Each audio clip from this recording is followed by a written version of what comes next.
Good morning. Right. I see it's 9 o'clock now. Are we all ready? Thank you for agreeing to bringing this hearing forward.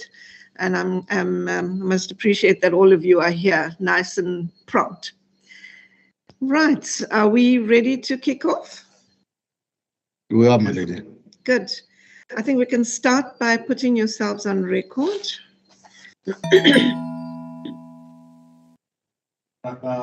Please, my lady, I am Luyanda Nyangi. Sorry, you're very muffled. I can't hear you. One moment, my lady. Just trying to organize our audio. Mm-hmm. Can I give it another shot? Can you hear me now, my lady? Yes, I can hear you loud and clearly now. Brilliant. I'm Luyanda Nyangi, my lady. I appear on behalf of Mr. THULANI ZULU. So first, I've got Advocate Mofokeng who signed the head. So you're not Mr. Mofokeng. No, my lady, I'm not Mr. Mofokeng. Okay, so you are Advocate. Luyanda Nyangi, where? Spell your surname. NYA. Mm-hmm. NGI. Mm-hmm. WE. Oh, Nyangiwe. Okay, and your initial is L. Indeed, my lady. Thank you. Right, and for the second and third excipients? Good morning, my lady. My name is Nandima Kaye. Mm-hmm. I represent the second and third excipient. All right, there we go. I see you now. Right, and for the plaintiff respondent? Good morning, my lady. My name is David Mtsweni. Thank you. I appear on behalf of the plaintiffs and the respondents. Thank you so much. Right. I've read all of your heads, and thank you for the comprehensive heads. I don't think it's necessary to repeat the heads. Maybe each of you, if you could just simply crystallize any particular point that you want to draw particularly to my attention, or something that you wish to add. I think if we move that way, then we actually get through all of the arguments quite quickly. Is everybody in agreement? That is an order, my lady. Good. So we will kick off then with you, Mr. Nyangiwe. Very pleased, my lady. Lady, the exceptions really brought by the THULANI ZULU in the main support the legal conclusion that is thought to be toward the end of the pleading. The exception really, as the court has already indicated, we've gone through the heads of argument, which you will find on 01229. Oh, and that's another thing. The papers were filed in a very, very haphazard fashion. I think there's 4 copies of the summons. There's lots of repetition, so I've had to recompile this file. So if attention can just be given to that in future, to please ensure that a proper file is before me. Okay, so I'm probably not going to be following the numbering because I'm not on case lines. And so when documents are sent to me, it's sometimes difficult to follow the case lines numbering. So if you're referring to a particular document, let's do them as per pleadings. So if you're referring to the summons, the different notices, just tell, because I've got them flagged in a order of the names of the particular process, whether it's directives, the plaintiff's first excipient's exception, plaintiff's response, heads, and so on. If you could just refer to that document. And your heads, Mr. Nyangiwe, is, I've just said first defendant's head. So you can just refer to your heads rather than the page number. Please. Thank you. Mm-hmm.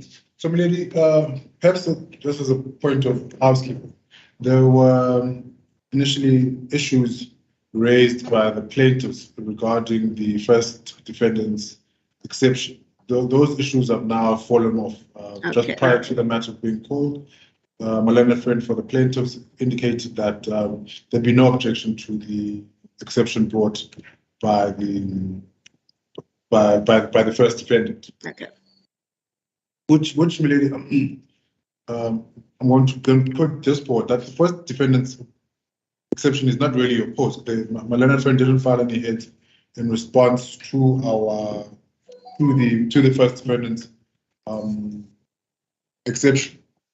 Well, there were heads. It was filed, I think, 2 days ago, if I'm not mistaken, and it was now the respondent indicated that it should now be regarded as the main heads because it's incorporating the exception by the first, second, and third excipients. So that was filed, I think, 2 days ago. Mr. Msweni, maybe you can just confirm that. Your leadership is quite correct indeed. What we did is we augmented. We had filed heads of argument in respect of the first, the second, and third defendants exception. Now, then after Judge Mudiba gave a directive, when we considered our position, we felt that it would be a waste of time to repeat the legal position as set out in our initial heads. Yes. So what we did, we incorporated the arguments in respect of the first defendant's exception into our the first set of heads of arguments, and we also say in the heads that those heads should be regarded as the main heads of argument. Main heads, yes, I recall reading that. Are you in possession of those heads, Mr. Nyangiwe? No, unfortunately, I'm not, and neither is my attorney. We find it at this point. We're not able to follow what my learned friend is saying when we just don't have that document with us. It was filed as they were uploaded on case lines. On case lines, yes. And I think they appear under section 54. Well, the one I've got is it's 013, page 1 to 26, I think. My lady is quite right. It's in the folder. It's the last folder on case lines. Yes, yeah, it's under 013, and the particular heads I speak of is from 013(1) to 26. So, Mr. Nyangiwe, I'm not sure if your attorney is still missing it, or is it? Are you able to access it? May I just at this point, unfortunately, I'm going to have to ask that we take that the matter stand down for just 10 minutes so I can confer with my attorney regarding this. Yes. All right. I see that it's 9:07 now. Can we say by 15:15? Can we resume by 15:15? Can you try and make it 20 past maybe? All right. I'm just not sure if you've been made aware of a dynamic that I have, where I have to attend to something else. If we could go up to 10 o'clock and then adjourn if we have not finished, and then I'll resume. I'll inform you of the time in a little while. But we'll stand down now for you to sort out the position with the heads. Thank you.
Is everyone back on board?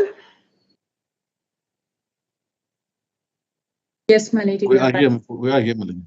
Good. Mr. Nyangiwe, have you sorted out your little difficulty? Well, partly, my lady, we've located the heads of argument filed by the plaintiffs. Mm-hmm.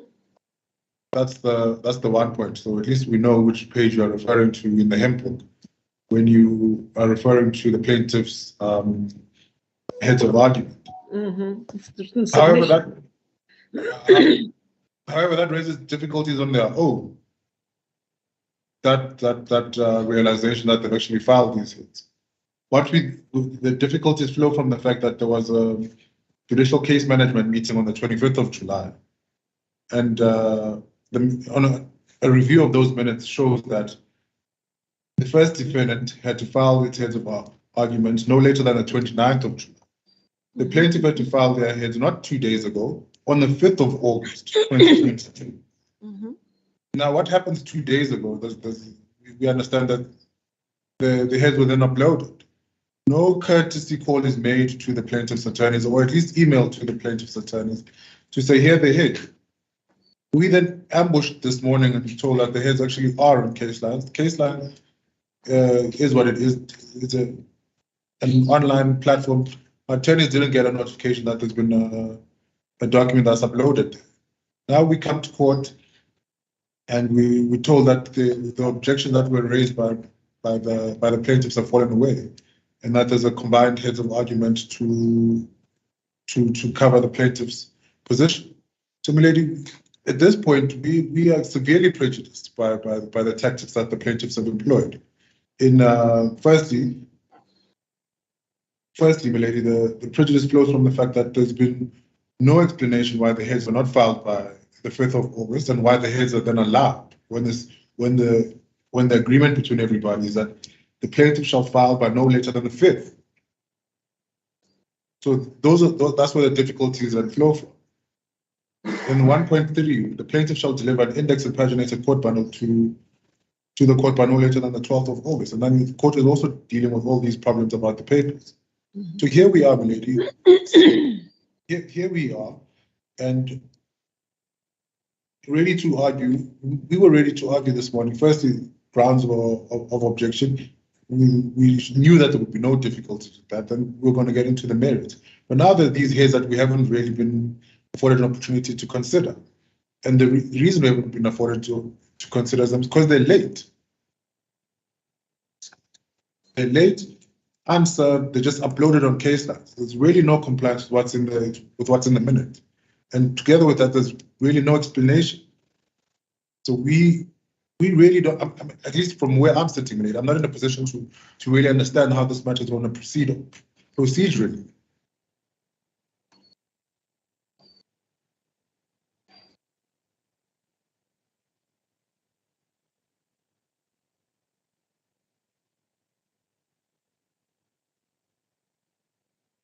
The only other way, that this matter can proceed is that if we'll have to accept that the plaintiff is ambushing us with his heads of argument on the eve of the hearing.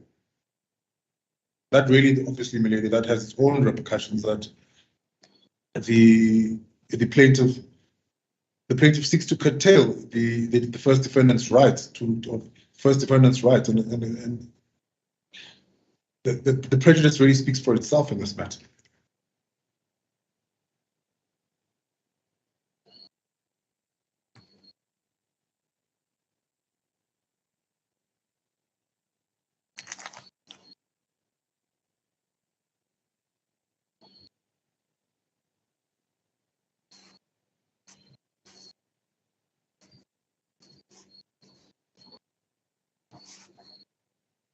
What do you suggest the way forward, Mr. Nyangiwe?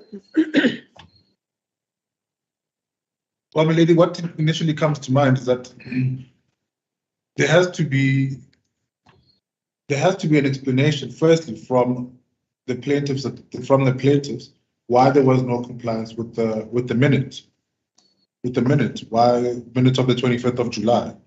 That has to be explained, and it can't be explained from the bar. And that has to be done on oath. That has to be then done on oath, and then we will then need to consider what Malana friend, what the plaintiffs have said on oath. So practically speaking, that will then require that the matter then be postponed with the plaintiff to pay the wasted costs.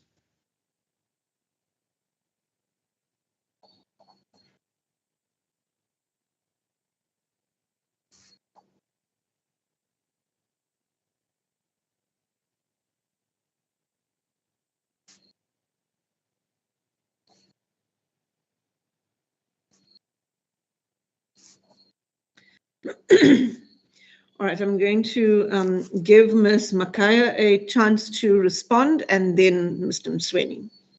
Please. Okay. Ms. Makaya? As the court pleases, my lady, we have prepared on the basis of the newly filed heads, so we are ready to proceed. We do not have the difficulties that the first defendant has. But we do note the prejudice that the late filing has had, and we are in the court's hands regarding what will be the course to take.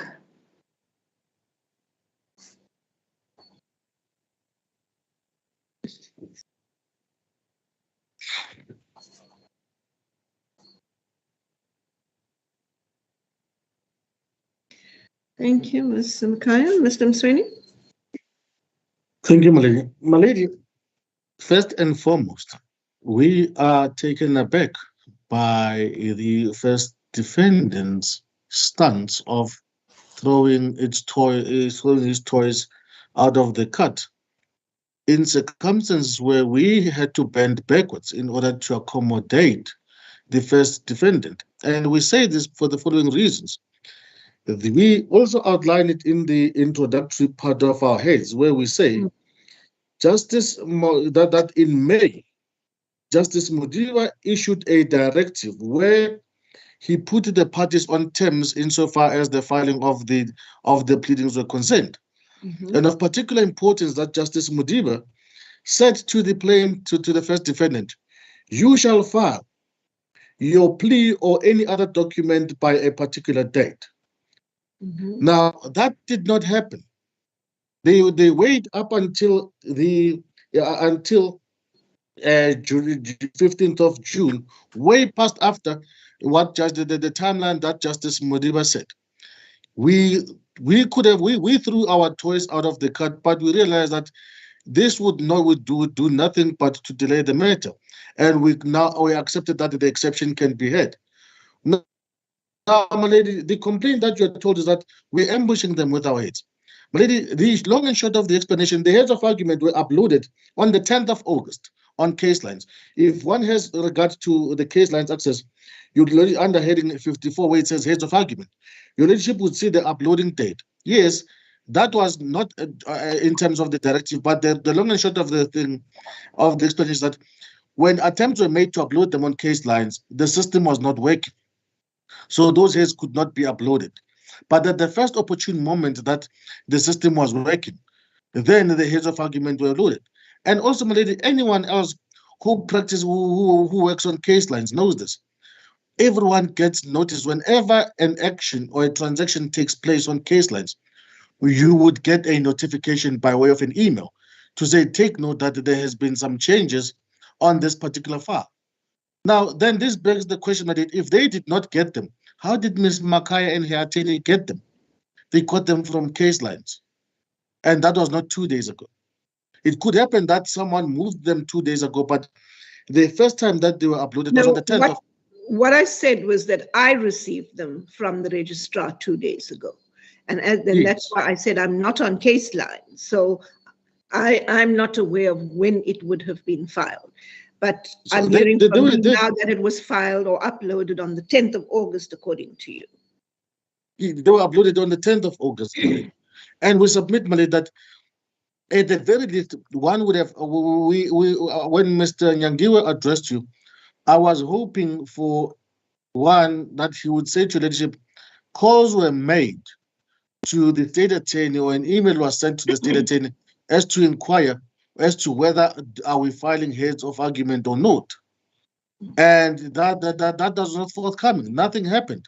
But the point of the matter, my lady, just to relieve Mr. Nyangiwe from his misery, my lady, what the leadership would simply note is that the heads of argument, because it does not appear that they've never received our heads of argument in respect of the second and third defendants exception, and the heads of argument are substantially the same. There's nothing that has changed. All that has changed that we only seem to have incorporated their arguments, and their arguments. But I can assure you, if I can just. Well, it's just they are not 4 grounds, isn't it? Yes, and if I can just tell you, leadership, they start on page 16, and then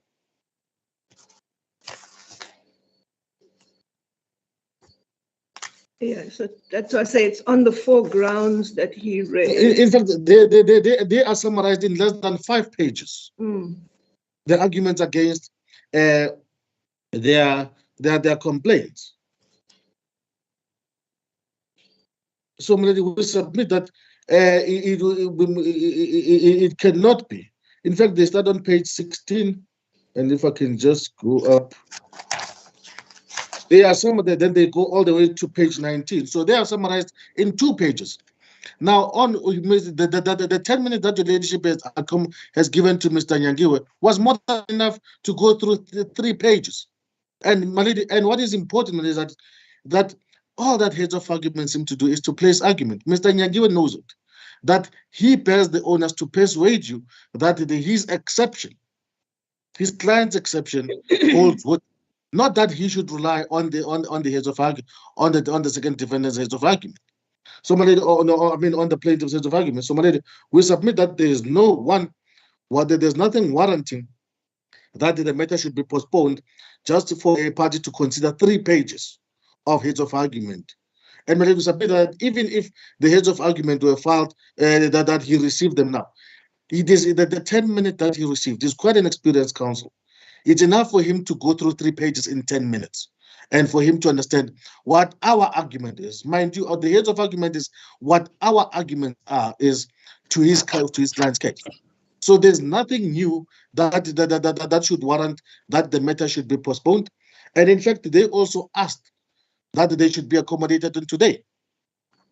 So we submit that he ought to have been ready, and he should be ready. If he's not ready, then he should ask for a postponement in respect of his client's exception, and then he'll address you on why he believes that he cannot read 3 pages. But also, may I also suggest another thing? Given that Mr. Nyangiwe complains that he only received these heads now, that Ms. Makai, who says she's ready to proceed, be allowed to address you whilst Mr. Nyangiwe considers what we say in 3 pages, and then he will have his turn after Ms. Makai. Then that will obviate the need to have the matter postponed. But, my lady, the point of the matter is we would like to have this matter finalized. The matter must at some point reach finality, and we submit that this is just part of the delaying tactics and cannot be allowed.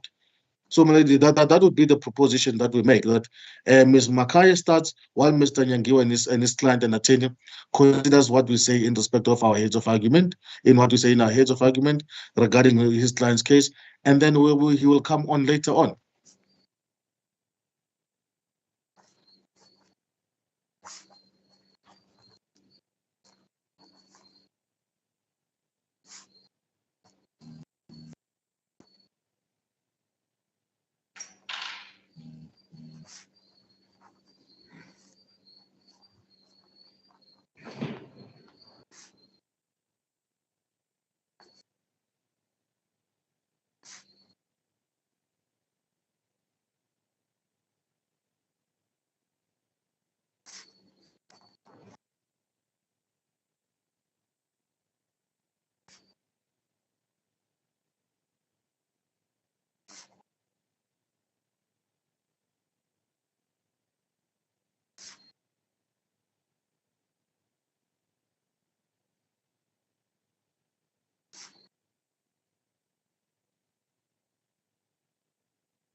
Mr. Nyangiwe, what is your response to that?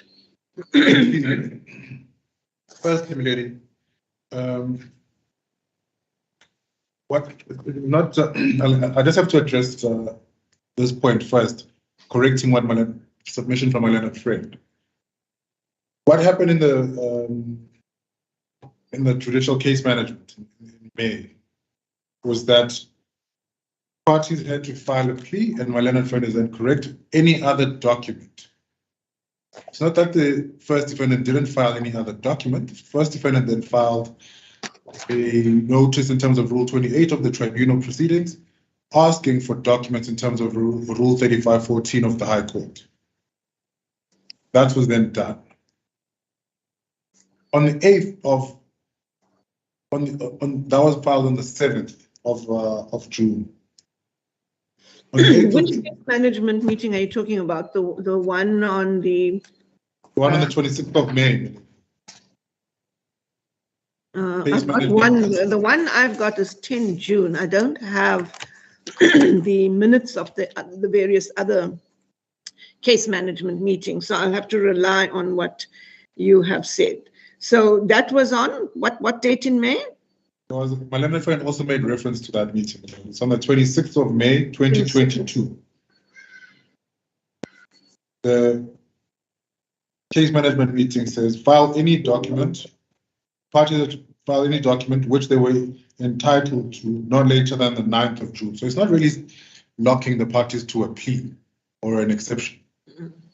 And when was your exception filed? Before I get to that, what the first defendant then did is that they then filed a notice in terms of Rule 3514. That Rule 3514 hasn't even been answered in full. Then there was this case management meeting, lady, on the 25th of July. This case management meeting on the 25th of July is pursuant to the first defendant filing its exception. Sorry, what date was that you filed your exception? That's what I'm trying to get. On the 5th of July, 2022.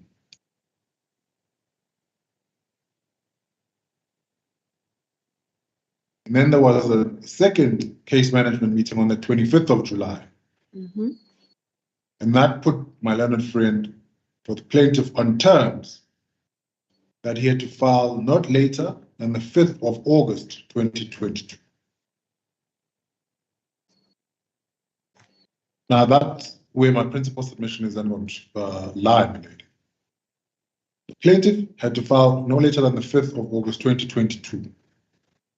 My attorney advises me that ordinarily when papers are served on the parties, they're served on the registrar, there's emailed to all the parties inclusive of the registrar, not just simply uploaded on case lines.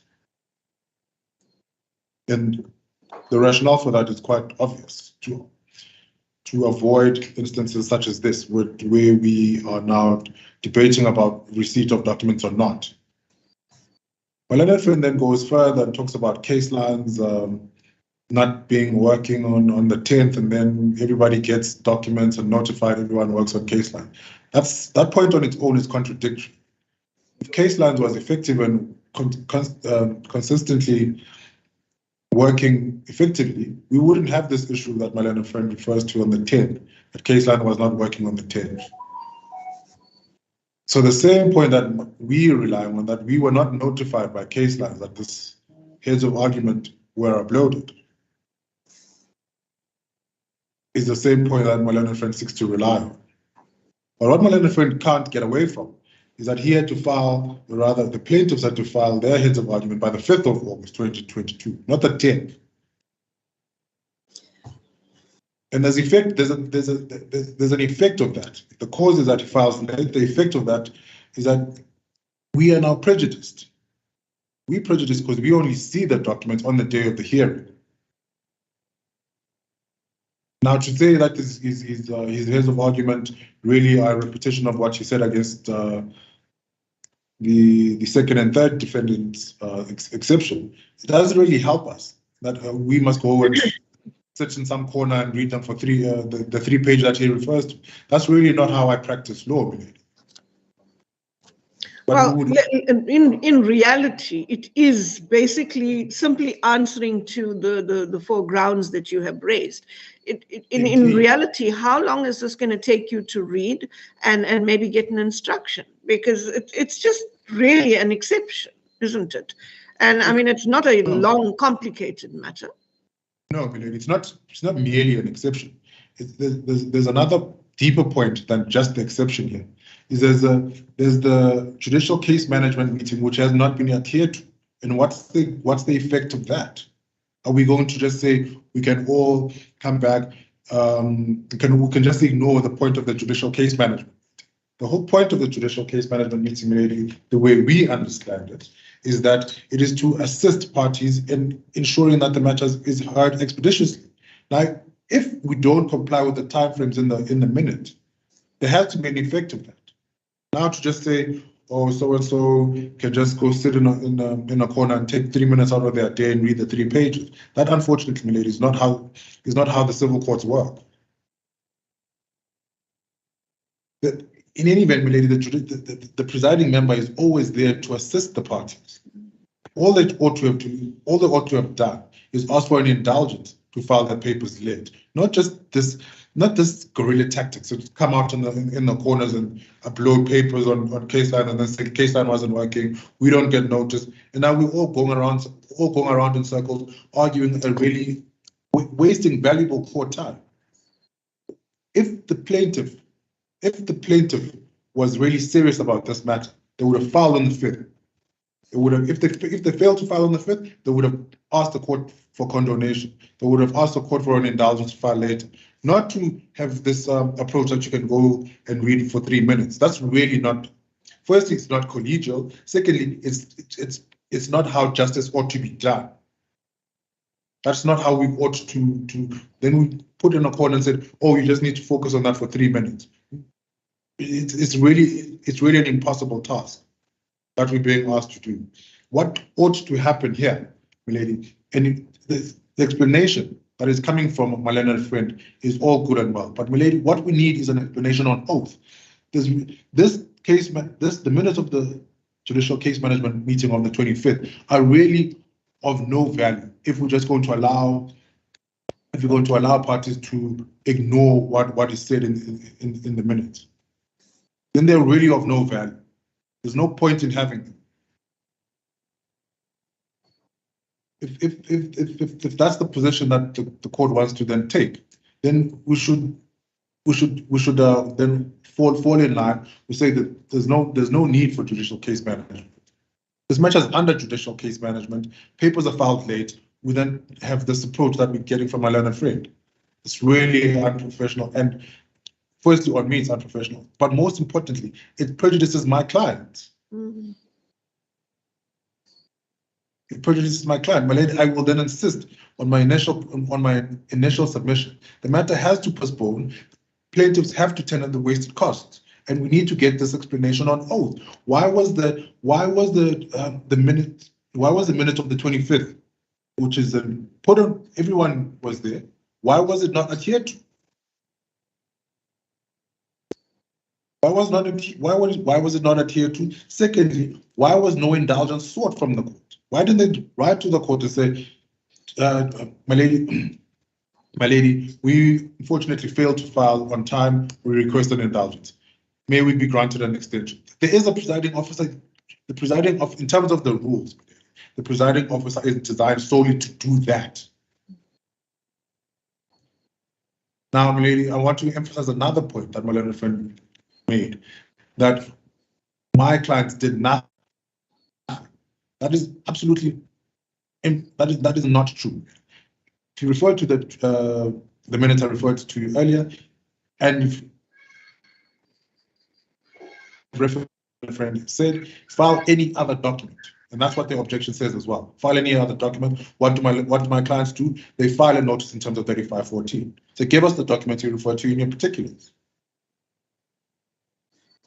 So they're well entitled to do that, not just limited to a plea. So we have complied. This bending over backwards submission and narrative that my learned friend tries to make is really unfounded and is not based on any facts.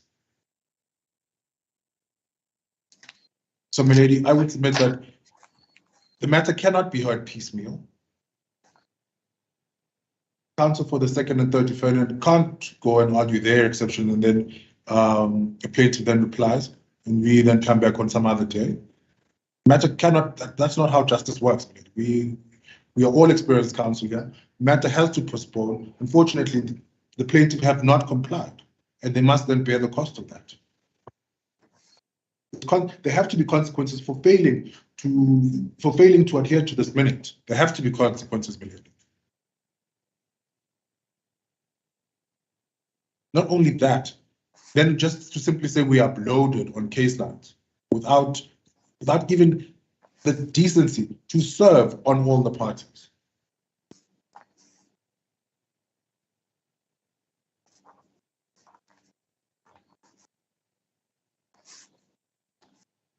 Yet, unfortunately, the way the papers currently stand, the matter cannot proceed. These are not delaying tactics. This is just how justice works. This is how natural justice works. We have to give the other party an opportunity to consider what you have said. Thank you, Mr. Nyangiwe. I'm just going to ask, excuse me, Ms. Makaya to come in, and then Mr. Msweni.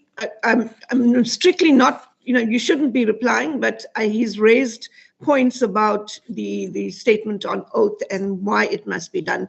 Just on that point, if you can respond. But first, Ms. Makaya, do you have anything to add? Especially as the point about you arguing first and the first defendant later. I'm going to ask Mr. Msweni just now what he meant by later, but what is your view to that? I don't have an issue with arguing first, my lady. Thank you. However, I do note the first defendant's argument on having this be a piecemeal argument. So, yeah.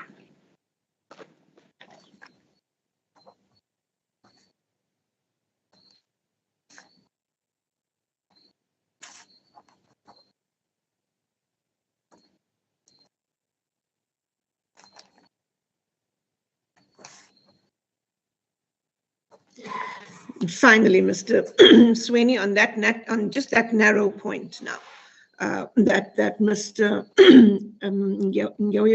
Nyangiwe raised on, firstly, that it must be done on oath, and also the issue of piecemeal.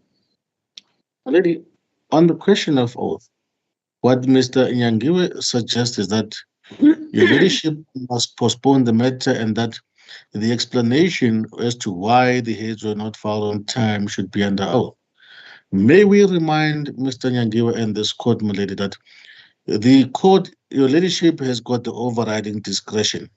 And it is that call should come from your leadership, whether your leadership would like to have the explanation under oath or not. And it is not for Mr. Nyangiwe to now take over the reins from the court and tell and dictate to the court how matters should be done. If your leadership was from the onset of the view that the heads were late and that required an explanation, that call ought to have come from your leadership. That's the first thing. But the second thing, insofar as the hearing is concerned, my lady, what I meant, my lady, was that, as Ms. Makaya puts it, that Ms. Makaya starts with her argument, and then in the background, Mr. Nyangiwe can consider our heads, because we only deal with his client's exception in 3 pages. He can consider those portions. Then after Ms. Makaya has argued, then he can come and argue.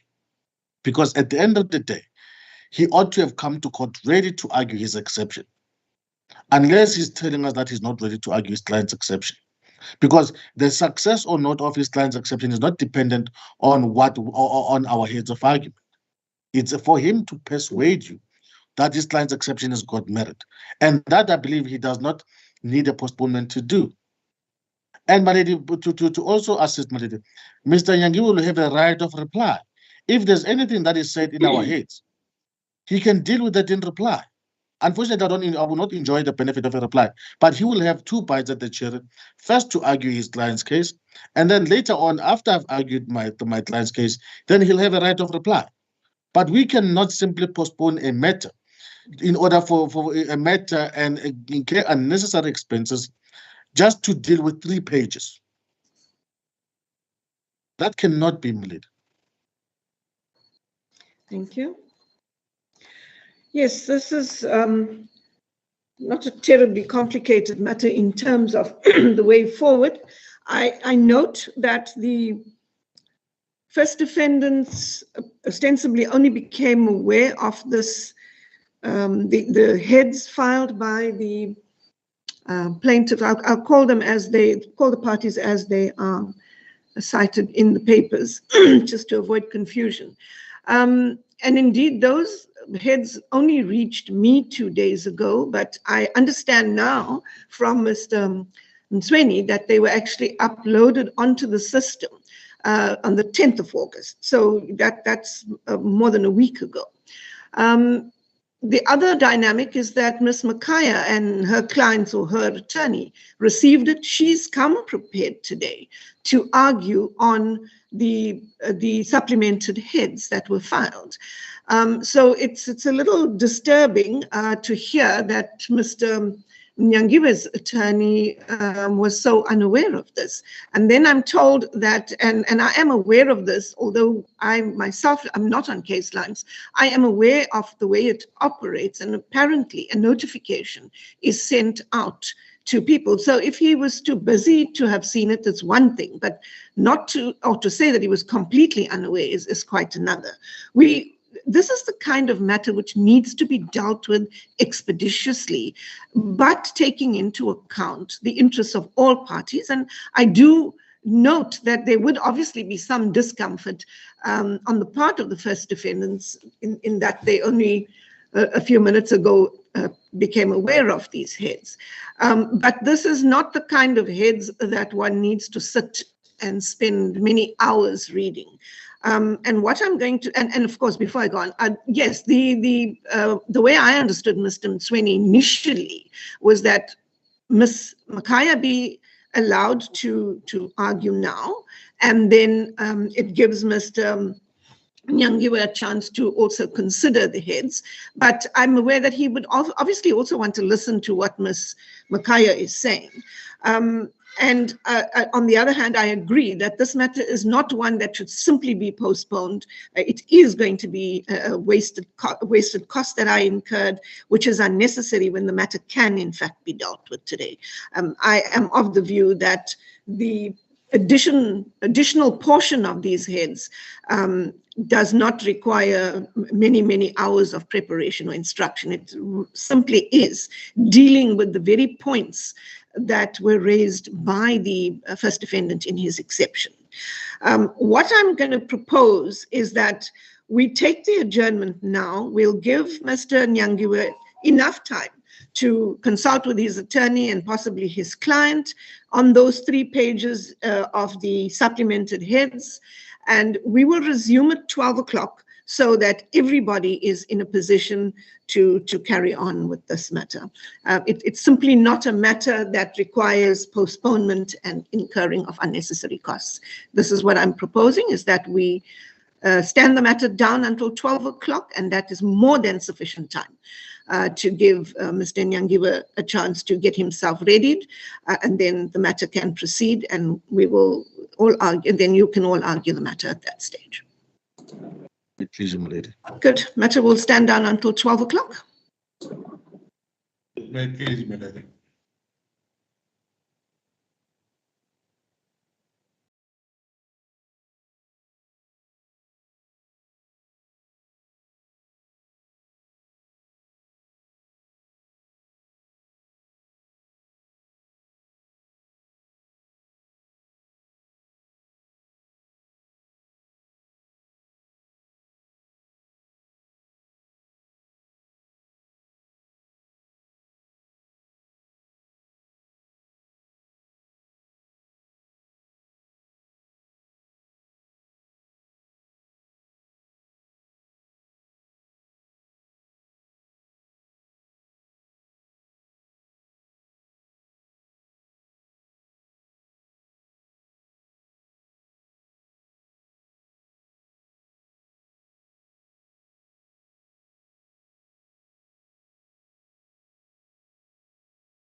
Yes, my lady, I'm back on. Yes, my lady. We hear me. All right, all three of you are here. Good. All right. Are we all ready to proceed now? Yes, my lady, we're ready to proceed, but still noting the prejudice that we are proceeding under. Mm-hmm. May I please?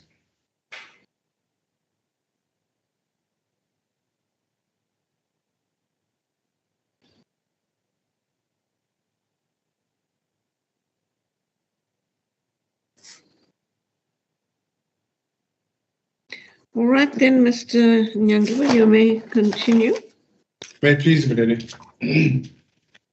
Maybe if I may start by drawing the court to the prayers that are sought at 11.1. Just a moment.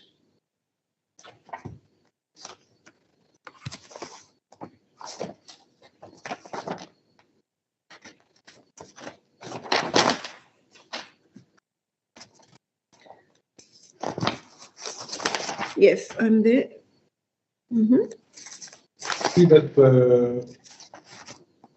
in the premises, the plaintiff pray for an order in the following terms against the first, second, and third defendants jointly and separately. The one paying the other to be absolved for payment in the sum of 2,789,200 rand. Mm-hmm. And there's a payment of 8,500 rand. And 11.2 are just over the page.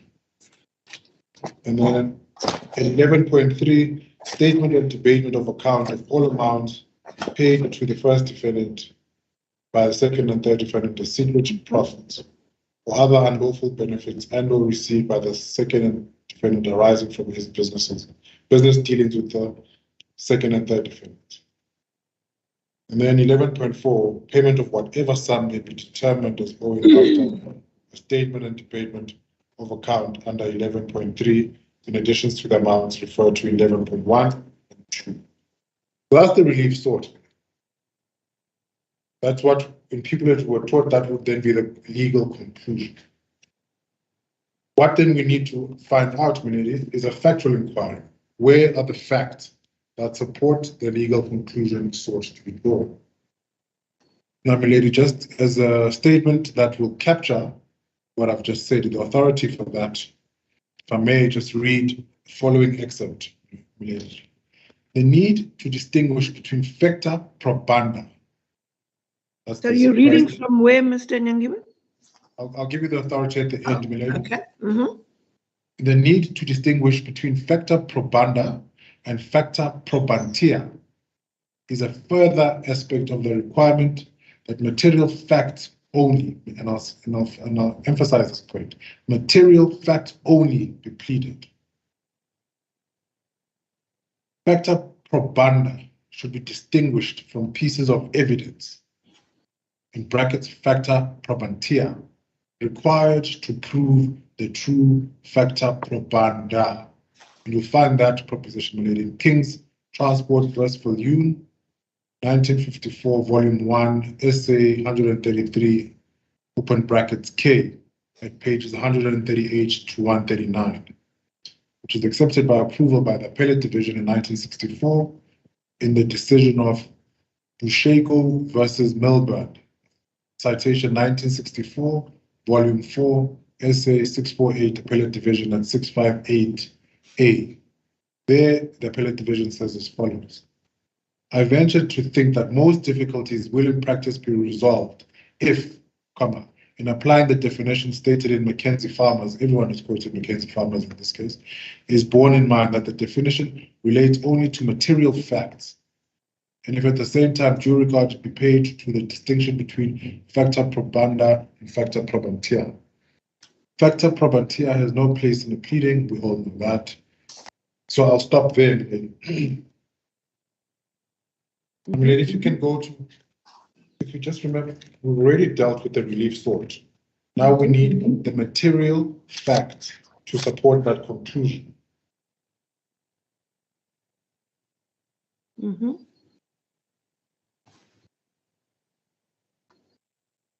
Yeah. Yes, Milady? Yes, you may continue. May I please, Milady? Milady? if you go to paragraphs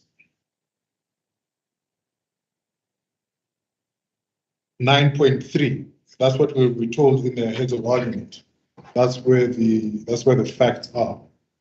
You'll see that by reading paragraphs 4.3.3 of their heads. Maybe we should start by reading 4.3.3 of their heads of argument, and then we'll get to 9.3. I mean, their main heads, this document that's caused all the confusion this morning. 4.3. 4.3.3. Perhaps we should start right at the top, Milady. Beg your pardon. 4.3. We submit there is no merit to any of the grounds. We say this for the following reasons. First, in consideration of the particulars of claim, it is clear the basis of the plaintiff's claim against the first defendant is premised on a breach of contractual, common law, or statutory duties. Therefore, in order to, if we could just park there, just deal with and unpack 4.3.1.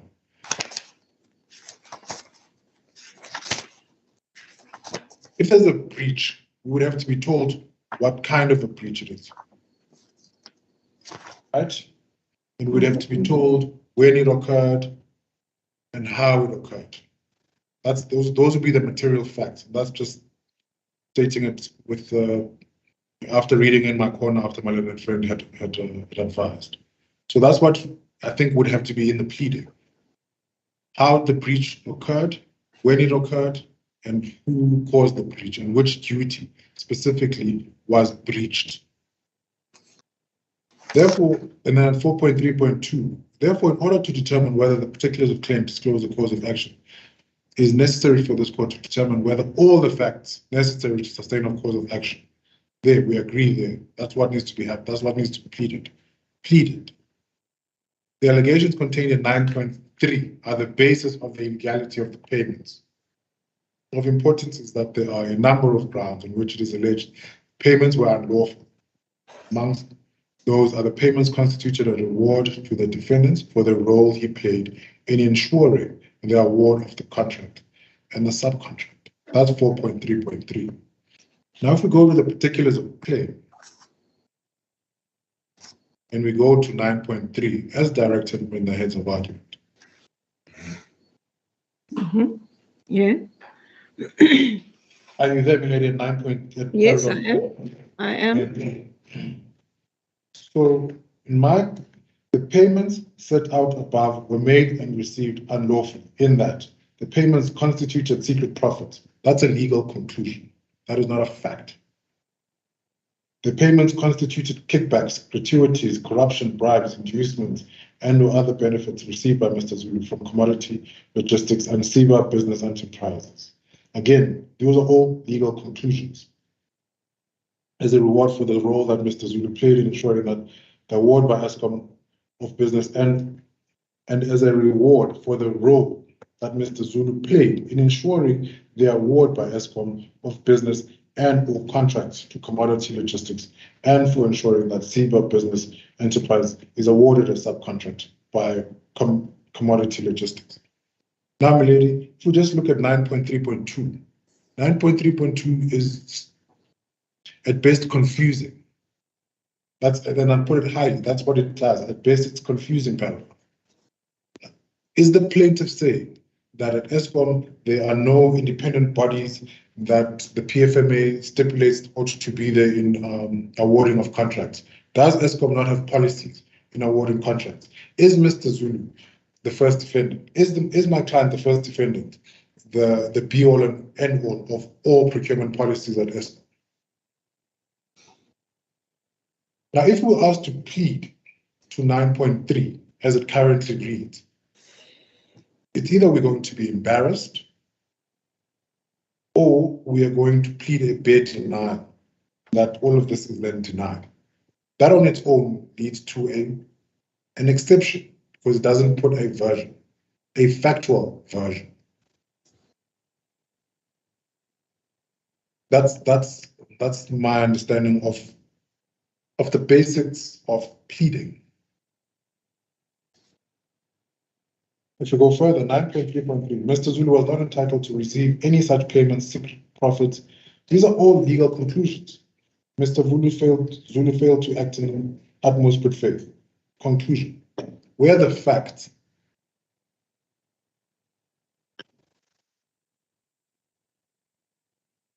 Perhaps my learned friend would then say the facts are to be found in paragraphs 9.1. During the period 4 July 2016 and 21 to January 2020, while Mr. Zulu was employed as the middle manager for commodity. What paragraph are you reading from? From 9.1 million. Oh, 9.1.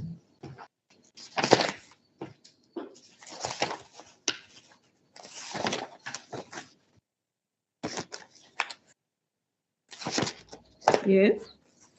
9.1 in short seeks to introduce the allegation that payments were made by the second defendant to my client. That's all 9.162. There's no factual allegation as to the cause of this. What happened? Why? Why were these payments made?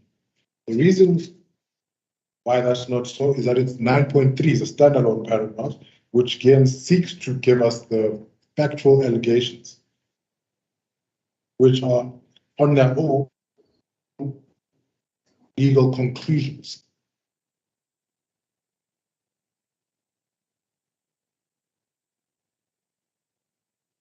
Their case is that my client was rewarded in ensuring the award of the contract and the subcontract.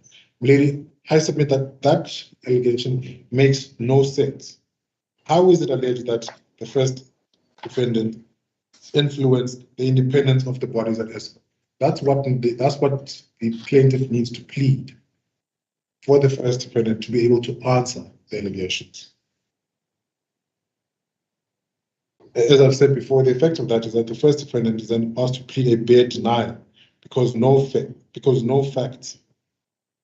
in the pleading, and that on its own will be acceptable.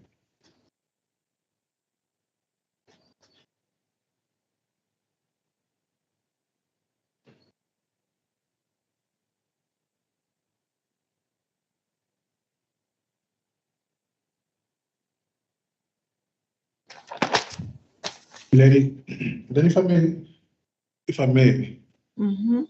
the heads of argument, then what is termed as the main heads by my learned friend, to go to paragraph 2.1.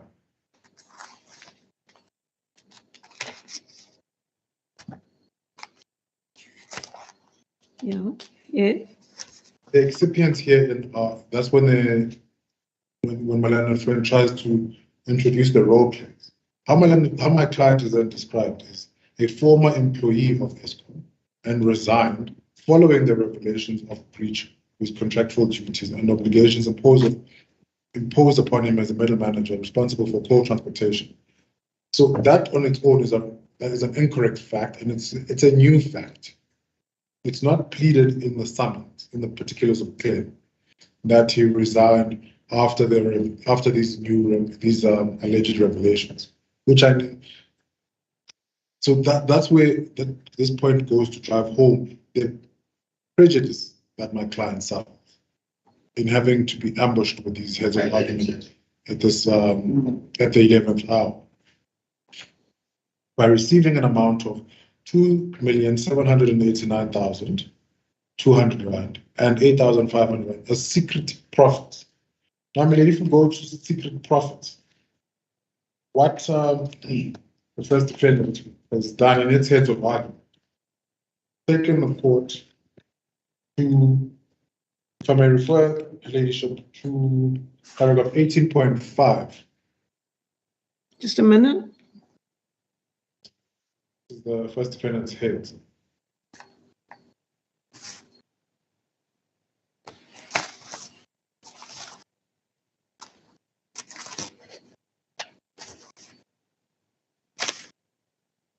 Sorry, what paragraph? 18.5.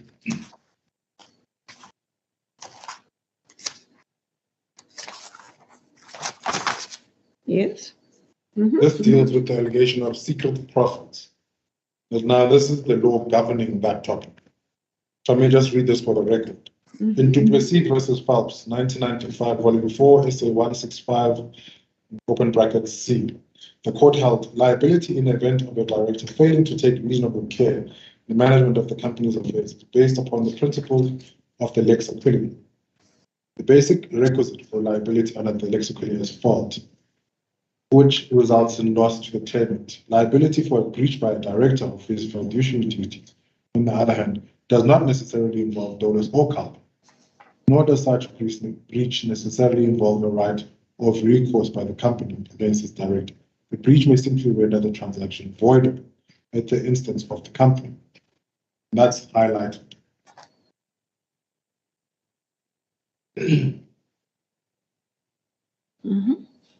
So there has to be some kind of a breach that is established. And that would render the transaction voidable. Here we know we are out for a money judgment. They want to claim, plaintiffs want to claim roughly 2.8 million from my client. So it's not about voiding a transaction. The court went on to hold that, in my judgment, a breach of fiduciary duties does not necessarily involve fault. You know that. For example, if a director were to obtain a secret profit, the company could claim such profit from him without alleging fault. An action of that kind could be described as sui generis. The claim would arise merely by virtue of the fact that the director, in breach of his fiduciary duties, obtained for himself a secret profit which he should have obtained for the company. That's not the pleading. The pleading is that the claim against against the first defendant is not that he withheld the 2.8 million, and I'm speaking rounding off the number. It's not that he withheld that amount from Eskom. It's that he was paid this amount in order to influence the awarding of contracts. In order to or for influencing? For influencing, rather. That's the case. For influencing Eskom, who has independent bodies who award a contract to the second defendant. So it's not that he was involved in some other transaction and a profit was to be obtained, and this profit would then ought to have gone to Eskom. That's not the case. Or at least that's not the case as we understand. We understand very, very little of this.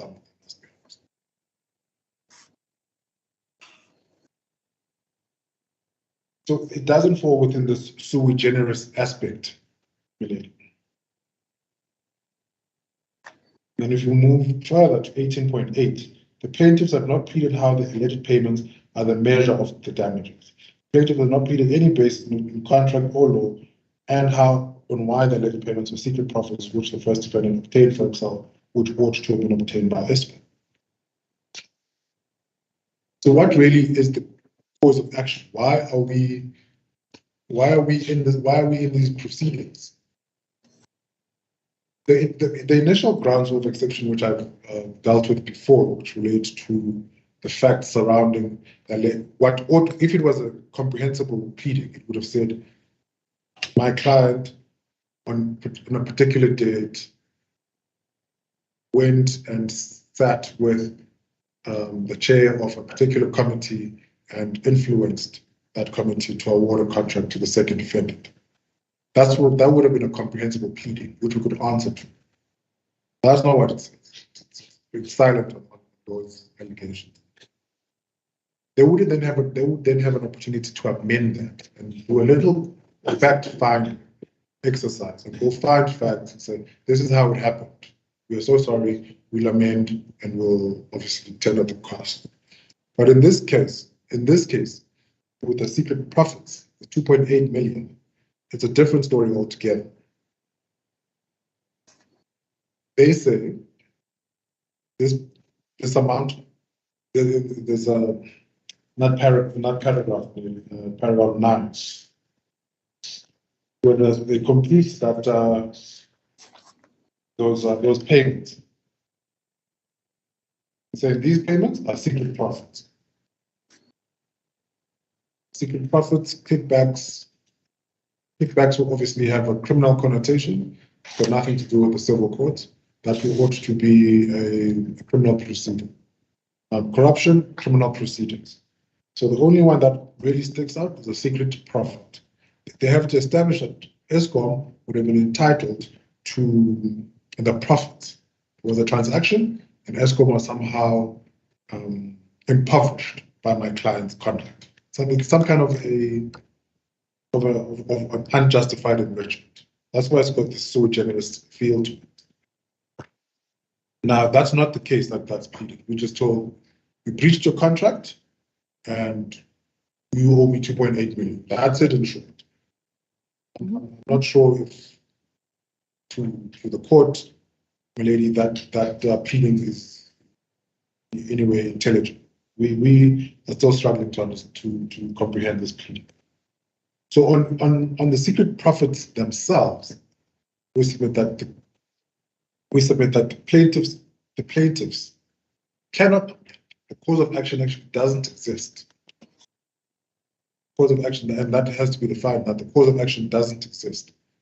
And the case then ought to be the summons, the countermand, the summons really amount to a nullity. Those are submissions in regards to the third ground of exception. First, two grounds of exception relate to the role that my client is said to have played in obtaining, in the second defendant at least, obtaining contracts at Eskom. That obviously is a factual. The plaintiffs we submit have not done any work to determine the facts for us to plead to. Fourth ground is really, you'll see the fourth ground and we deal with it. Fourth ground is in page, I believe it's 39 of the heads. Right? Substantial business dealing between the first defendant and second defendant. Yes, I've been through the heads, as I said.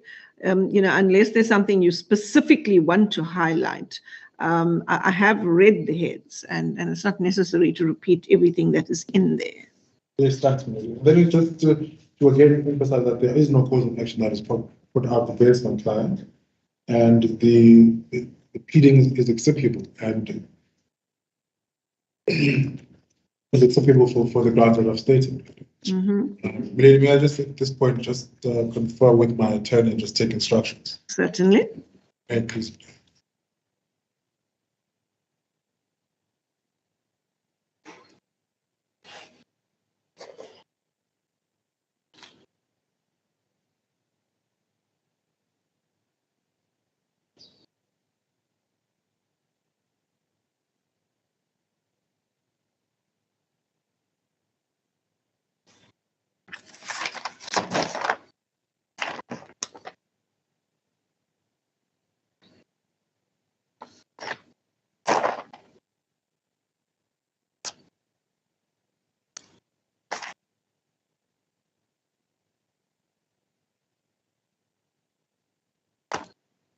May please get it conferred with my attorney. The point that I seem to have left out in my address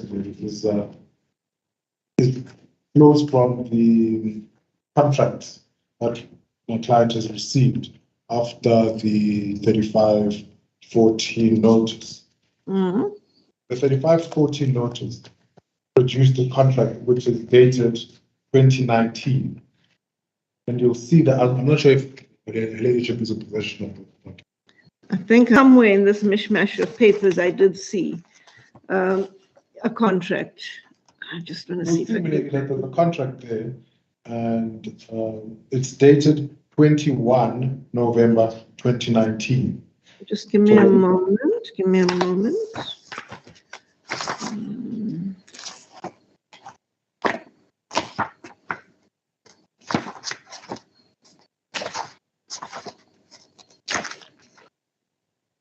I can see that there's a document that looks like an agreement that is signed. Just trying to establish the date. Mine is numbered.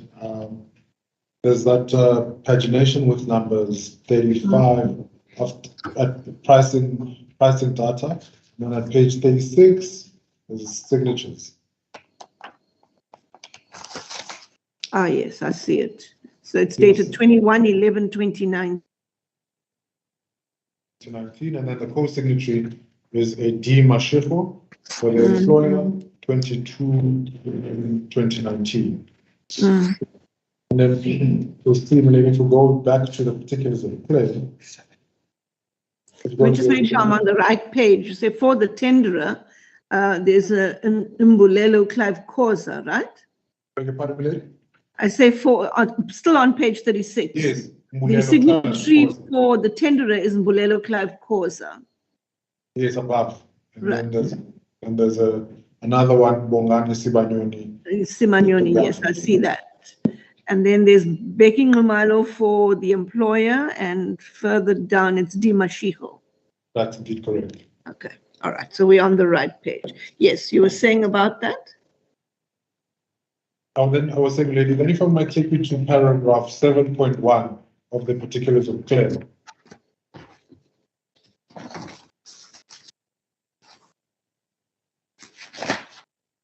Just a minute.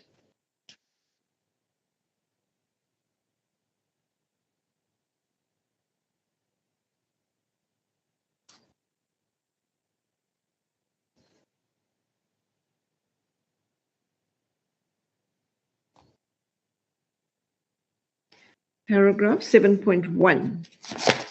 Paragraph 7.1, then if you can just, we'll then move to 9.1 as well. You'll see that the data during the period 2006, whilst the second defendant was serving as, now there's also this confusion. Obviously, that should be the first defendant. First defendant, yes, that's what I've written here as well, with the question mark, first defendant. You say it's a period 2016.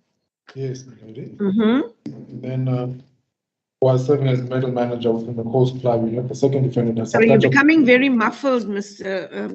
I don't know if you're moving away from the mic or what, but you are sounding very muffled. All right, can you hear me now, lady? I can hear you now, yes. Thank you, lady.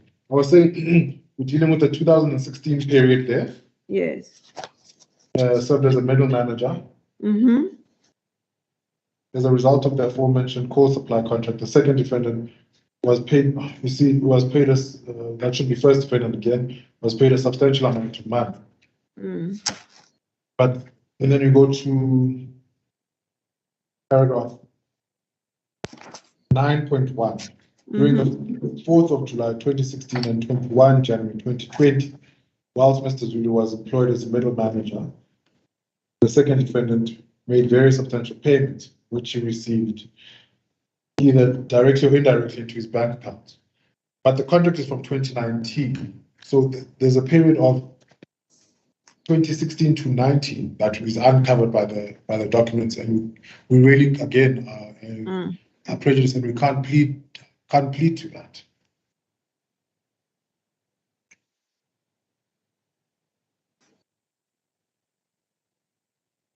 So for those grounds, we always submit that the pleadings are acceptable. One, for not disclosing essential facts to establish a cause of action, and if the cause of action is secret profits, there is no cause of action that has been established in law, and the claim against my client is a nullity, and the matter must then end there.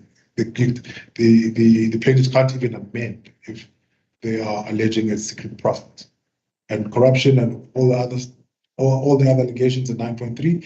Those must be referred to the criminal courts. It's got nothing to do with the civil courts.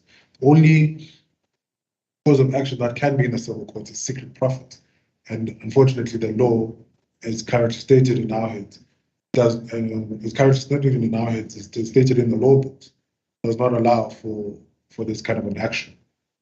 So we submit that the particulars claim must be dismissed.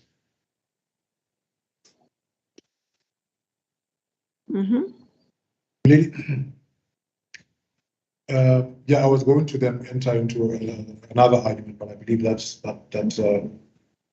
that would be going far and above my belief. I think this is an argument for the second defendant. Yes. For the second defendant to prepare. Good. So those are submissions. I just want to understand clearly what you're saying is that in view of what you've just said, the summons cannot be salvaged by an amendment. Is that what you're saying? The summons cannot be salvaged by an amendment. They amount to a nullity indeed. Mm-hmm. And naturally, we would then seek costs.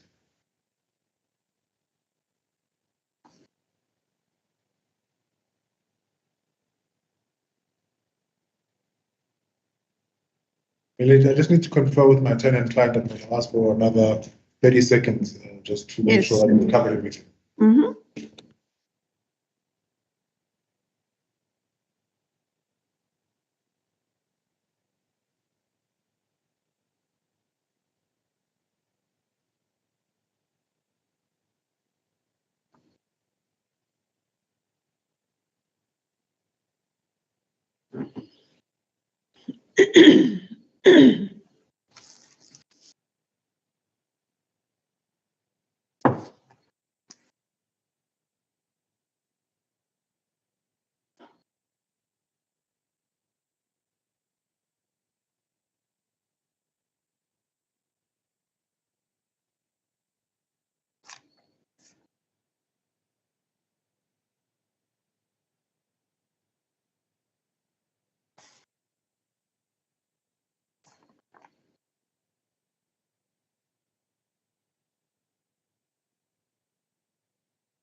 Please, Milady. Those are the submissions on behalf of the first defendant, bar to state that on a reading of the heads of argument, the fourth ground of exception was not dealt with by the plaintiff, and we would then submit that amounts to there's no opposition really to the fourth ground. Almost amounts to an acceptance that the pleading is acceptable, at least on the fourth ground alone. But those are the submissions on behalf of the first defendant at this stage, Milady. Thank you, Mr. Nyangiwe. May I please, ma'am?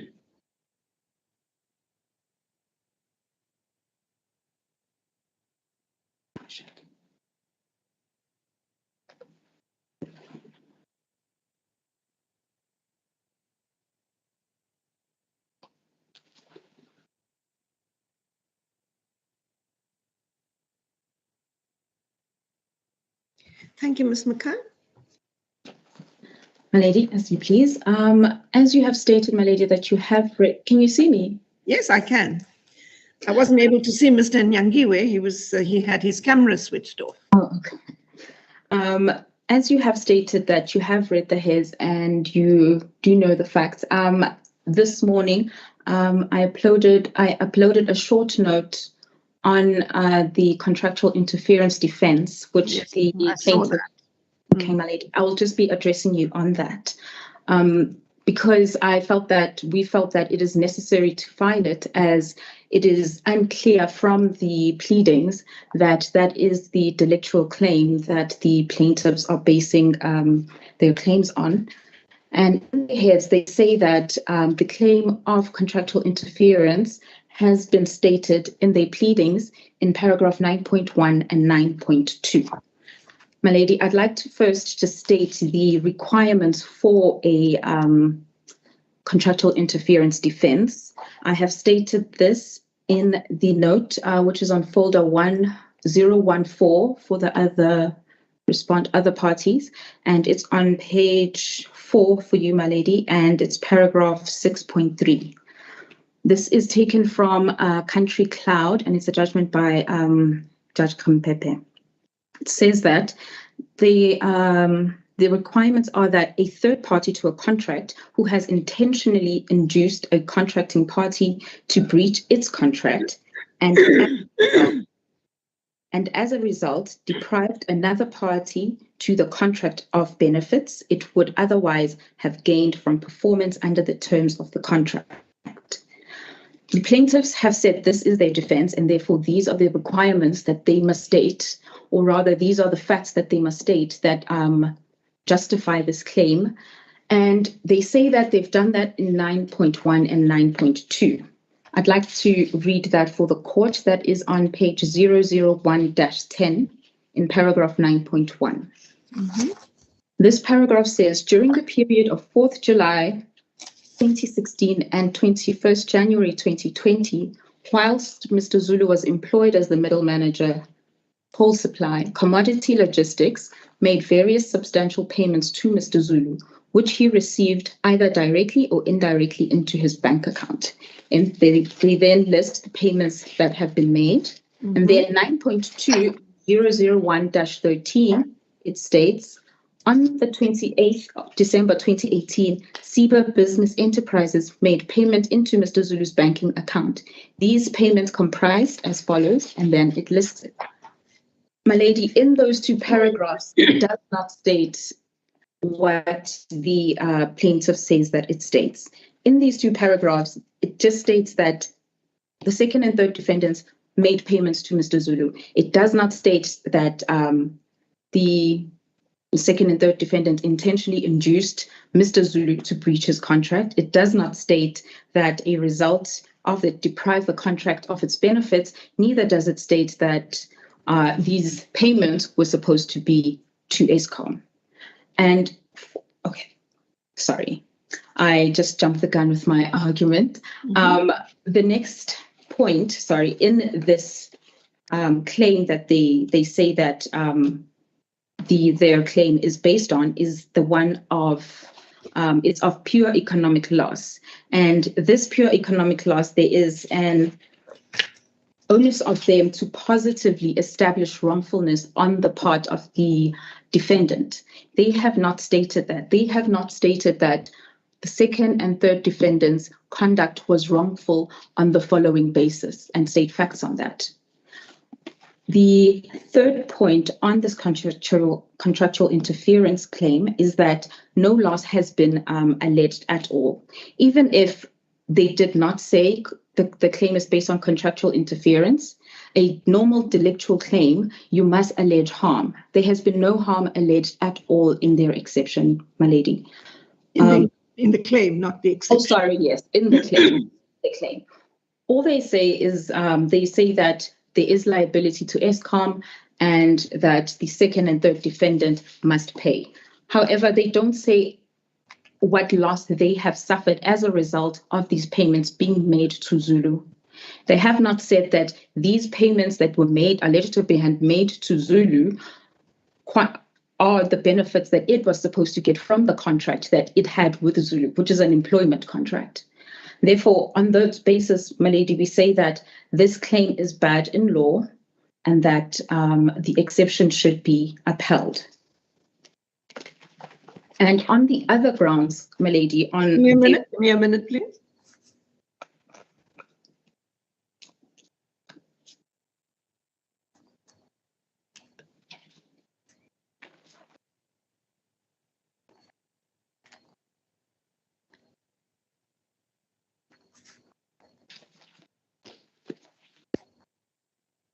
Yes, thank you. May I continue?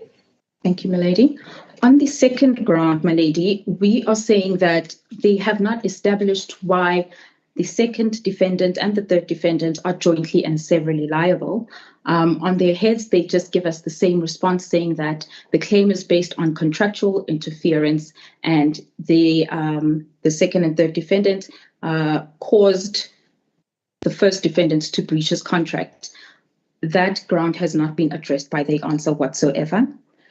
On the third ground, my lady, it's we state that the plaintiff have not established why Eskom is entitled to accounting referred to in paragraph 10.4 and 11.3 of the particulars of claim. The plaintiff states that in their heads on page 013-24. Just give me a minute.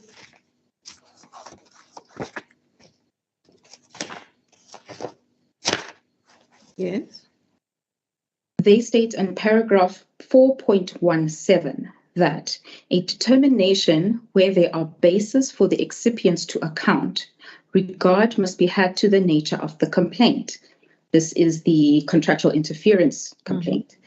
On the reading of the complaint is that there is no evidence pleaded on which it can be concluded that the excipients must account to Eskom for all the payments made to Zulu. This, we submit, is a matter of evidence. That is not what our ground of exception is based on, my lady. We did not ask for the plaintiffs to plead any evidence. I would like to echo Mr. Nyangiwa's quote of the King's Transport judgment, where we stress that material facts should be pleaded. And in our heads, we do state a test that has been established for the requirements for seeking a statement and debatement of account. And in our heads, it is on page 008-11 on paragraph 34. Just give me a moment. Paragraph 34 of your heads. Yes, my lady. These are requirements set out in Doyle versus Fleet Motors, PE, Pty Ltd. It's a 1971 judgment, volume 3, SA 760.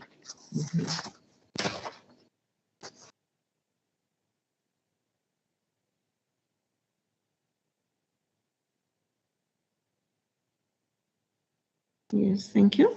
It states that when a plaintiff is seeking statements and debatement of accounts, the plaintiff should aver his right to receive an account and the basis of such right, whether by contract or by fiduciary relationship or otherwise, any contractual terms or circumstances having a bearing on the account sought, and the defendant's failure to render an account.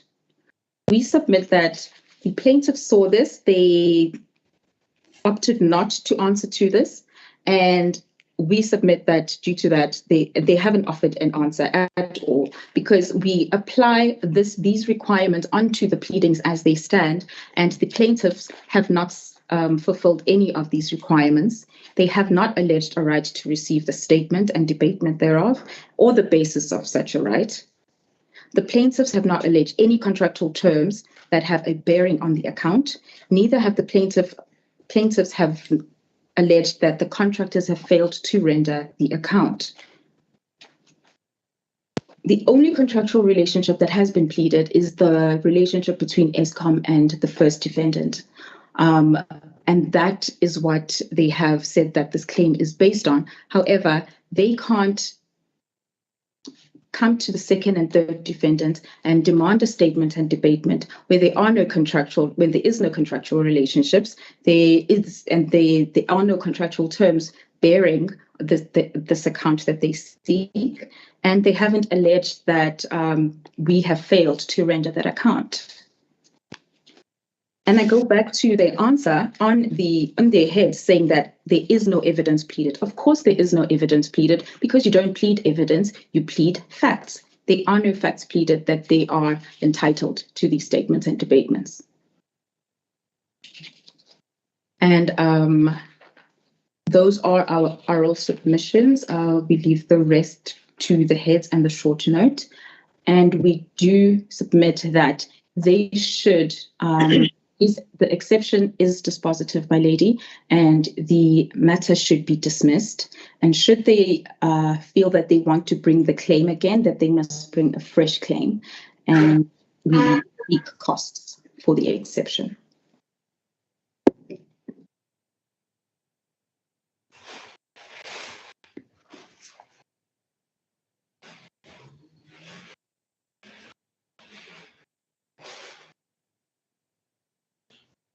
Thank you, Ms. McCann. If the court pleases. Thank you, Mr. Sweeney. Lady, may we preface our response to the arguments raised by our learned colleagues, and with particular reference to their arguments, to the tried principles which form the prism through which your leadership ought to deal with this matter. We say this, my lady, for two fundamental reasons. Our learned colleagues have sought, more so in particular on behalf of the first defendant, have sought to traverse matters outside the particulars of claim, in that they now seek to rely on a contract, which is a matter that is not in the particulars of claim. The second reason, my lady, is because just give me a minute. Sorry, give me a minute. So you say they rely on matters outside of the particulars? Yes, in particular, Mr. Nyangiwe, who now raised an issue relating to a contract, which contract was part of the discovered document. And we say that because when your leadership has to determine whether or not an exception has merit or not, your leadership must focus must confine itself within the four corners of the document wherein the particular pleading is contained. You may not have regard to extra crucial matters or evidence. Namely, the starting point, we said this, we summarize those principles for leadership in our heads of argument, but for our learned colleagues, our benefit and the court, may I beg leave that I repeat them as they will put our submissions within their proper context. Now, my lady, the first point, my lady, which we refer to, which is contained in the Gallagher Group judgment, that is referred to in our heads of argument, is that it is for the excipient to persuade the court that on every interpretation of the pleading in question and the particular document upon which it is based can reasonably bear, no cause of action or defense is disclosed, failing which the exception ought not to be upheld. So in other words, my lady, they have to persuade you that when you interpret this pleading, this being the particulars of claim, you have to find that there can be no basis, or at least a case made out, which warrants an answer. And if they fail to do that, then the guillotine falls on the complaints. And the second aspect, which my lady deals with Mr. Nyangiwa's arguments, is an exception must be determined on the pleadings as it stands, assuming the facts stated in to be correct. No facts outside those stated in the pleadings can be brought in issue, and no reference may be made into any other document. Now, these facts, my lady, were again reiterated and summarized by your brother Justice Mahuka, who now sits in Bloemfontein, in the Living Waters, in the Living Hands judgment, where, my lady, he said the following: before I consider the exceptions, an overview of the applicable general principle distilled from case law is necessary. From the case law is necessary. And he repeats what was stated in Gallagher Estates as the first one.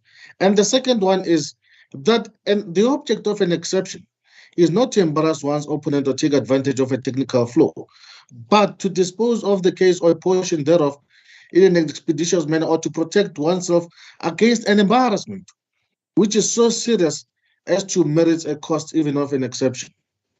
And then the third one, he says, the purpose of an exception is to raise a substantive question of law, which may have the effect of settling the dispute between the parties. If the exception is not taken for that purpose, an exception should make out a very clear case before it would be allowed to succeed. And then, thirdly, he says, an excipient who alleges that someone do not disclose a cause of action must establish that upon any construction of the particulars of claim, no cause of action is disclosed.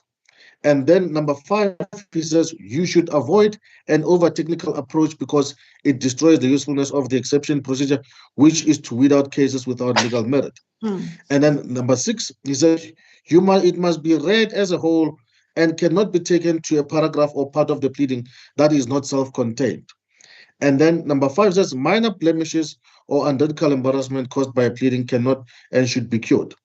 But then in the MAP judgment, where you would find this question, the judge went on to say the following. Sorry, exceptions is the MAP judgment. On which page? What paragraph? If your leadership can just bear with me, because I did the exceptions. It is under the heading 3.5. MERB versus Matthew, that one. Yes.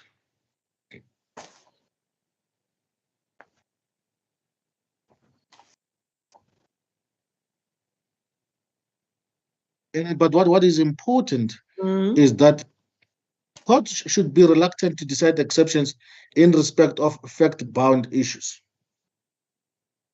Now, my lady, with those in mind, may we then, my lady, turn to the particulars of claim and ask ourselves, what case has been made? I'll start with the case that has been made out against Mr. Zulu, and then come up with the case that has been made out against the second defendant. Now, if one reads the particulars of claim, it is clear, my lady, that the case that has been postulated against Mr. Zulu is the following. Mr. Zulu was an employee of Eskom holding a position of a middle manager. In terms of such a position, Mr. Zulu had various obligations imposed upon him, amongst others by his contract of employment, the Public Finance Management Act, the Companies Act, as well as Eskom's prescripts. Those are the policies within Eskom. And those policies imposed the following duties on Mr. Zulu. Mr. Zulu could not make secret profits. In other words, he could not make secret profits through his position as an employee of Eskom, and then must at all times act in good faith and with honesty and integrity, and to devote himself to Eskom's interest. And, my lady, this is quite important. If he receives any payment or benefit, then Mr. Zulu must account for such payment, not just account, but pay over that benefit to Eskom, because it is contract duty to avoid a conflict of interest with Eskom. Now, my lady, let's look at the complaints. Comes Mr. Zulu, who says to a ladyship, I am being, when one reads paragraph 9.3 of the particulars of claim, I am sought to be held liable on the basis that, amongst others, in receiving these monies, I had somehow played a role in the awarding of the main contract to commodity to the subcontract to SIBA.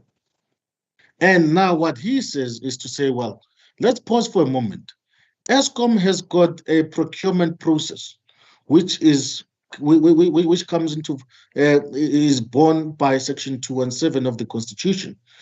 And that process entails establishment of the bid specifications committee, bid evaluation committee, and the bid adjudication committee, which and now it is not alleged in the particulars of claim 1 whether I was part of those contract or of those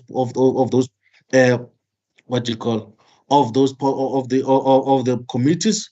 2, it is not alleged whether I had any influence over the awarding of the contract. Now, lady, we submit that the complaints by Mr. Zulu seem to misconstrue the nature of the claim that has been put forward against him.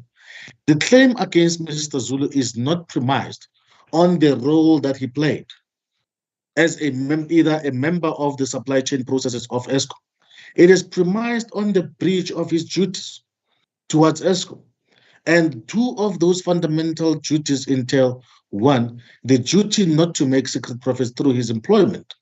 Number 2, the duty whenever he receives any payment, he must at all times account and pay over those payments. And number 3, to at all times act with utmost faith, integrity, and honestly and lawfully. And that entails that he must comply with his duties throughout. It is not premised on the role that, well, Mr. Zulu went to Mr. So-and-so's office or whatever. The allegations that are contained in paragraph 9.1 to 9.3, my lady, those seems to be the basis on which we contend that those payments were unlawful. We say that those payments were unlawful for this reason. One, they constituted secret profits. Two, they either constituted kickbacks for which Mr. Zulu was being rewarded for the role that he played, or that Mr. Zulu was not entitled to receive those payments at all. So, my lady, you cannot simply zoom into a particular paragraph and say, well, this is the high watermark of the case. Well, Mr. Nyangiwe now seems to come in an attempt to now sever the particulars of claim by saying, well, all these other allegations that are contained in there constitute legal conclusions. That cannot be, my lady. Those are facts. Mr. Zulu should not have received those monies. If he received those monies are constitute secret profits. And Mr. Zulu, when he receives those secret profits, he's got an obligation to pay them over to ESCOM. And we know that till date, we are waiting for an answer from Mr. Zulu as to the basis on which he received that money. So now, my lady, the contention that, well, you have not, one, told the court that what role have I played in the awarding of the contract. Number two, I could not have interfered with the awarding of the subcontract by commodity to SIBA. That those conclusions, that those allegations are bad in law. And third, that we had not alleged what substantial dealings did commodity have with ESCOM, my lady. All that, my lady, in answer to that, I know that Mr. Nyangiwe had said, well, when you read our heads of argument, there is no answer in there. But, my lady, all that the answer is that does not lie in the heads of argument. The answer lies in the particulars of claim themselves. We allege in the intro, when we set out the, if you can just give me a moment. Mm-hmm.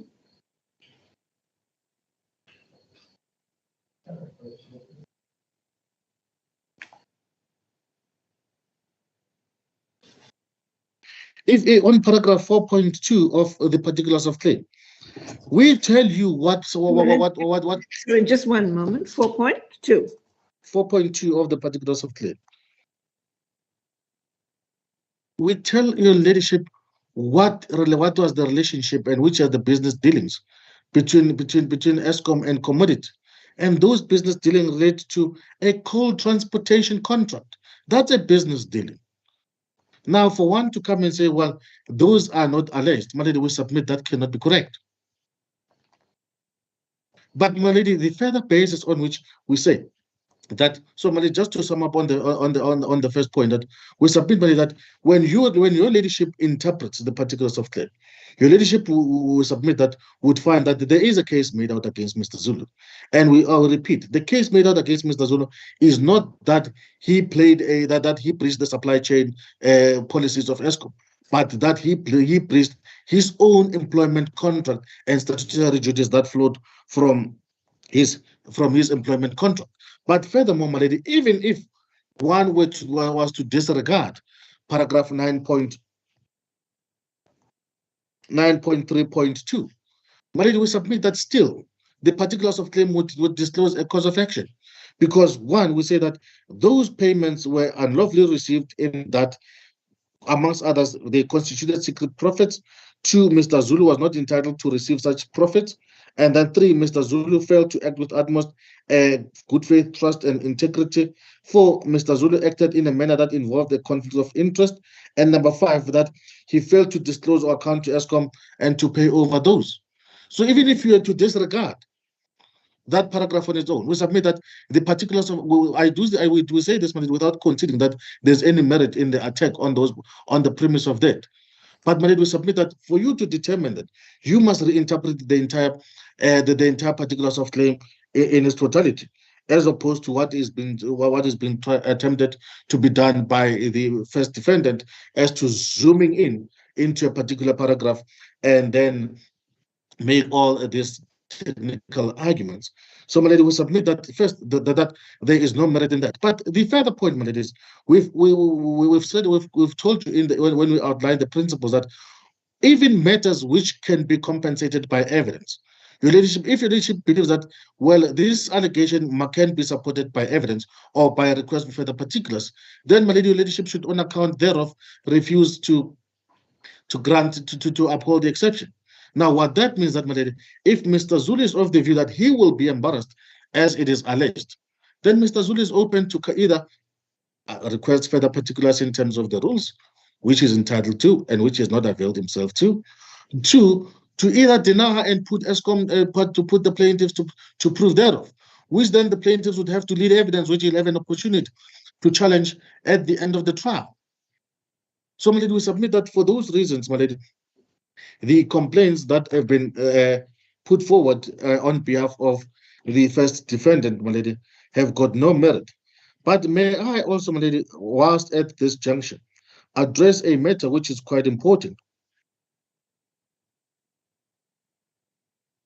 You were told, my lady, in the criticism of the particulars of claim, that when one reads the particulars of claim, they do not disclose where, how, and where the breach occurred. But, my lady, we submit, my lady, that cannot be allowed, because what is sought to be done, my lady, is that a further ground of exception is sought to be introduced. There were 4 grounds raised in the notice of exception, and those are the grounds that which your leadership must now deal with. Now, for leadership to be confronted with a further ground of exception that says, well, you have not alleged the requirements of a contract, that cannot be, because that is not the complaint. So, my lady, we submit, my lady, that cannot be an issue. That argument cannot fly. And for those reasons, my lady, we submit that there is no merit in the complaints raised on behalf of the first defendant, and on account thereof, my lady, we submit that the exception falls to fail, and falls to fail with costs, my lady. Now, turning to the second and third defendants' complaint. Initially, the second and third defendants' complaints were that, my lady, one, if I can just turn that to.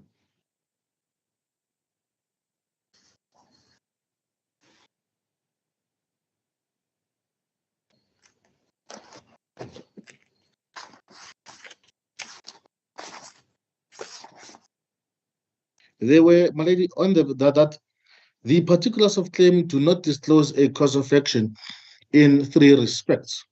First, are you reading from the second and third defendant's notice of exception?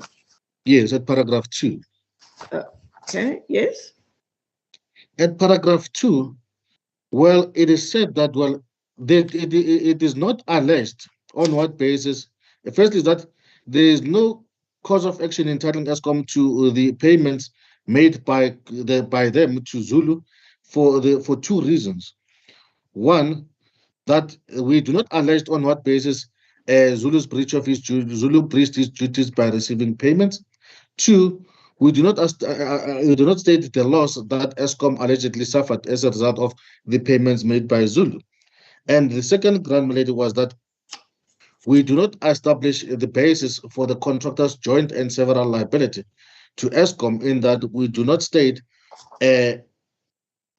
why we say that both of them should be liable together with Mr. Zulu. And the third complaint is that we do not establish the basis entitling us to a debatement of account. But then this morning, my lady, we receive a note from our learned colleague, wherein now she makes the concession that, well, we now know that your cause of action is premised on a contractual interference, which we submit, my lady, that is correct. But what then does, my lady, that a further notice of exception is now snuck in that you are told to say, well, hang on, if your cause of action is contractual interference, you have not made out you have not set out the necessary averments that are necessary in order to sustain a cause of action based on a contractual interference. But if you submit, that cannot be countenanced, because what is happening then is that you are now told that a further a notice of exception is introduced through the back door. If our learned colleagues are of the view that she's of the view that, well, the cause of action that they have now pleaded, being the contractual interference, has not been properly set out, they are within their rights to file a fresh notice of exception. And in fact, they ought to have done that when they received our heads of argument, because they had ample opportunity to do so, and they did not. On the morning of the argument, we are now confronted with fresh arguments where we are told, well, hang on, if you are relying on a contractual interference, which we told them as far back as early July, then you do not sustain that does not sustain a cause of action. That cannot be countenanced. But, my lady, even if your leadership was kind enough to extend an olive branch and determine, lady, we submit, my lady, that there's still no merit in that argument, because all that our learned colleague's argument on or with reference to the judgment that she's referred to, she refers, your ladyship, to one form of contractual interference, that is the inducement. What she doesn't tell you is that there's another form of contractual interference, being the prevention or to receive a benefit. But nonetheless, my lady, we submit that on both accounts, on both causes of action, being either the inducement or the prevention part thereof, there is a cause of action established. How has that been, my lady? But the second and third defendants, by paying to Mr. Zulu these monies without any just cause. There's no lawful cause between them entitling Mr. Zulu. By so doing, we submit that amounts to an induction or an inducement to Mr. Zulu to breach his contractual obligations, because Mr. Zulu is an employee of Eskom. They know that, at least one can accept that. And for over a period of 5 years, 4 years, I beg yours, to make those payments, that on its own is an inducement.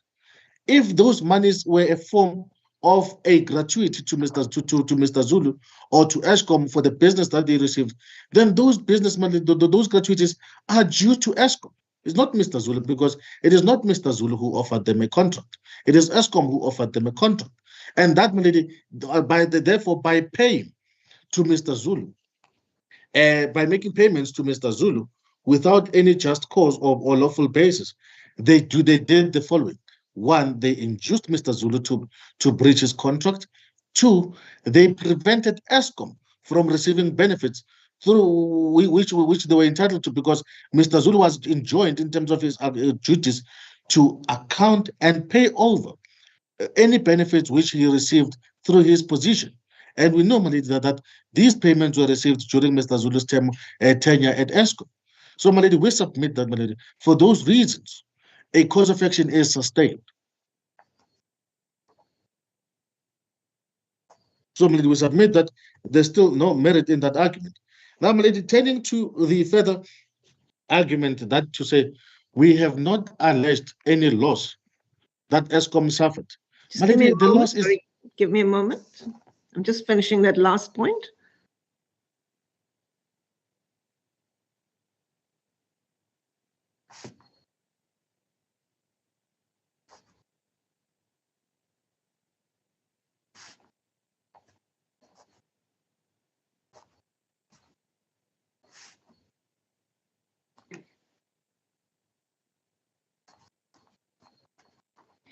Yes, you may continue, Mr. Mswini.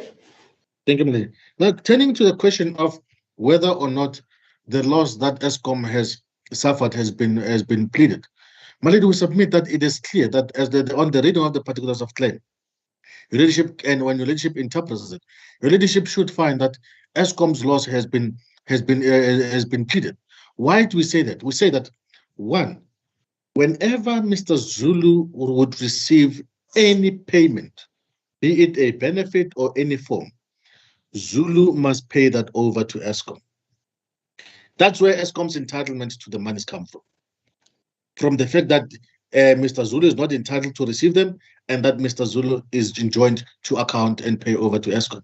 Now, my lady, we know that because Silver and Commodity made payments directly to Mr. Zulu in breach of, and which payments Mr. Zulu, which we submit that there was in breach of Mr. Zulu's contractual employment and breach of the in a violation of the contractual relationship enjoyed by Eskom with Mr. Zulu.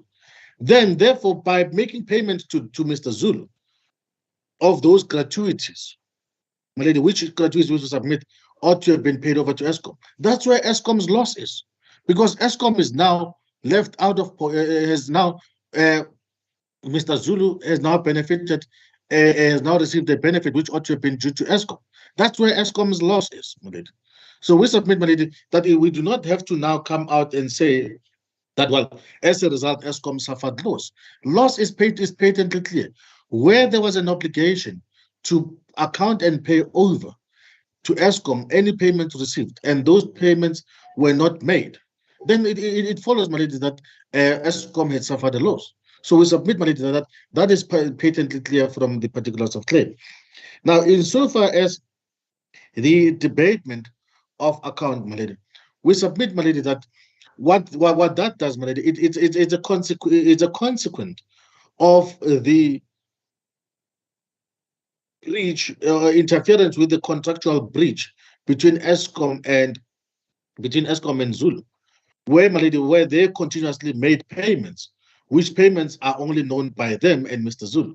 And it follows, my lady, that as part of the relief, that the court, the tribunal can order that they account. But the point of the matter, my lady, is that the particulars of claim are taken against the allegations, not the relief sought.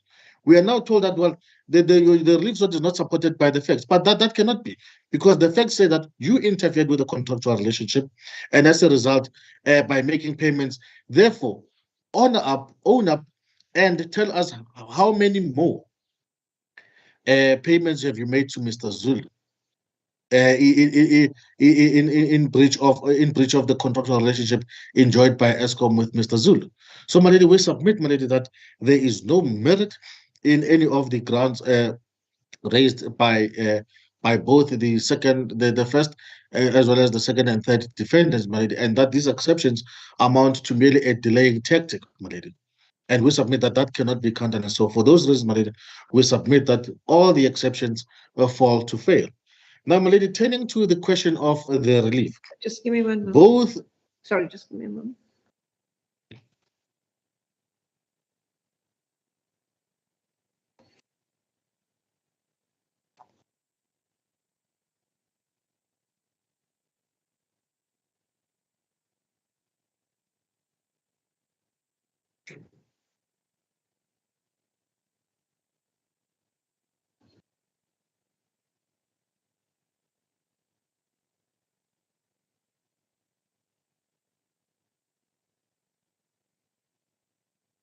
Thank you.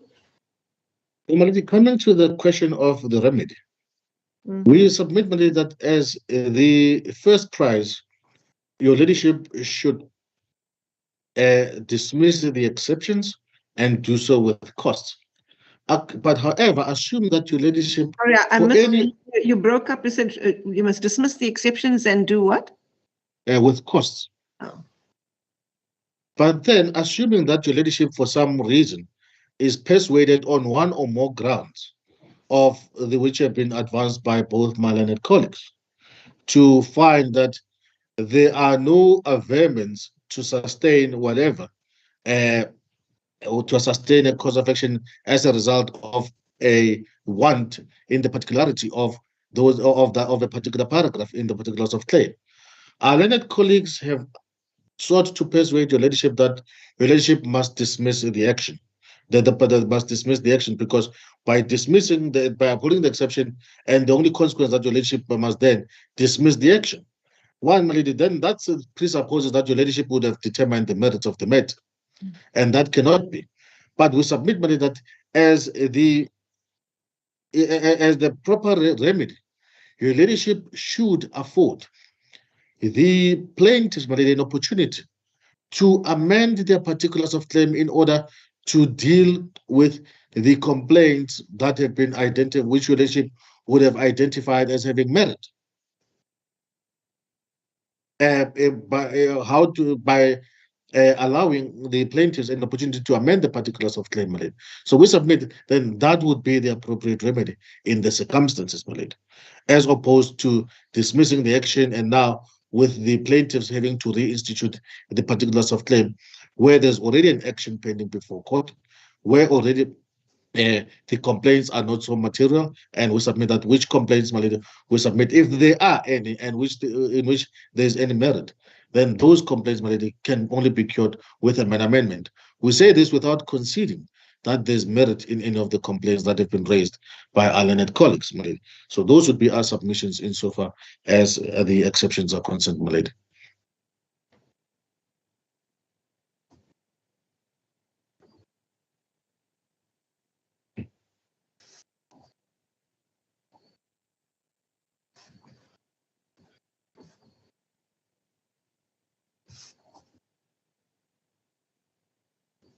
Yes.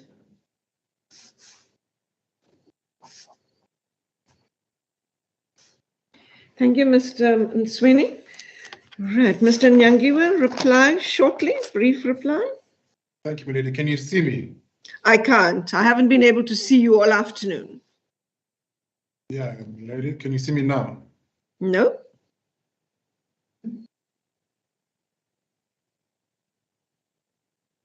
that any better? No, I can only see myself. I can't see any of the parties, actually. Sorry to jump in there, my lady. I can see Mr. Nyangiwe. Okay, now very briefly, I can see you now, Ms. Makai. But nobody else. You were there very briefly. Ah, there you go. I can see you now. Can you see me now, Milady? Yes, I can see you now. Thank you, Milady. Milady, I'm going to keep my reply rather brief, as you indicated, Milady. In any event, reply should always be brief.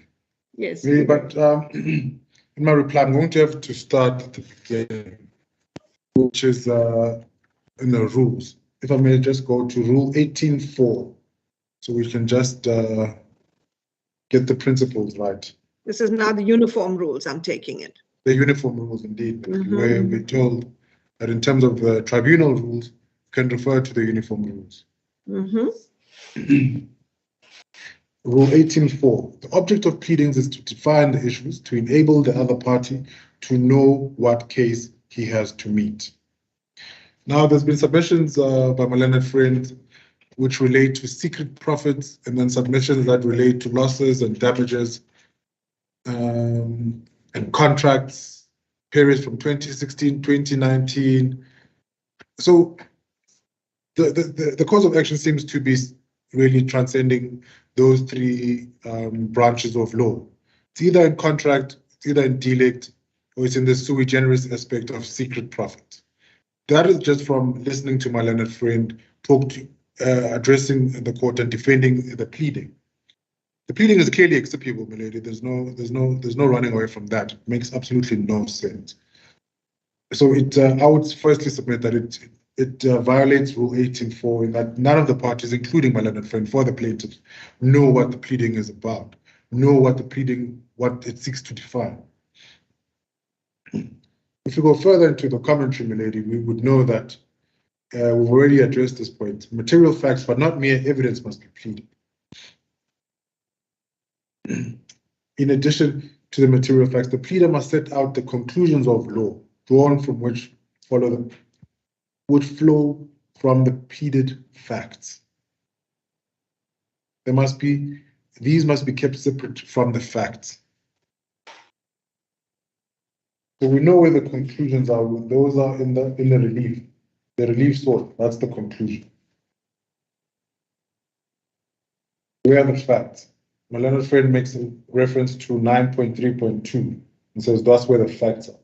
Payments constituted kickbacks, gratuities, corruption, bribes, inducements, and/or benefits received by Mr. Zulu from the first defendant and second defendant as a consequence of and as a reward for the role. Now we understand again, it's a role that Mr. Zulu played in ensuring the award by Eskom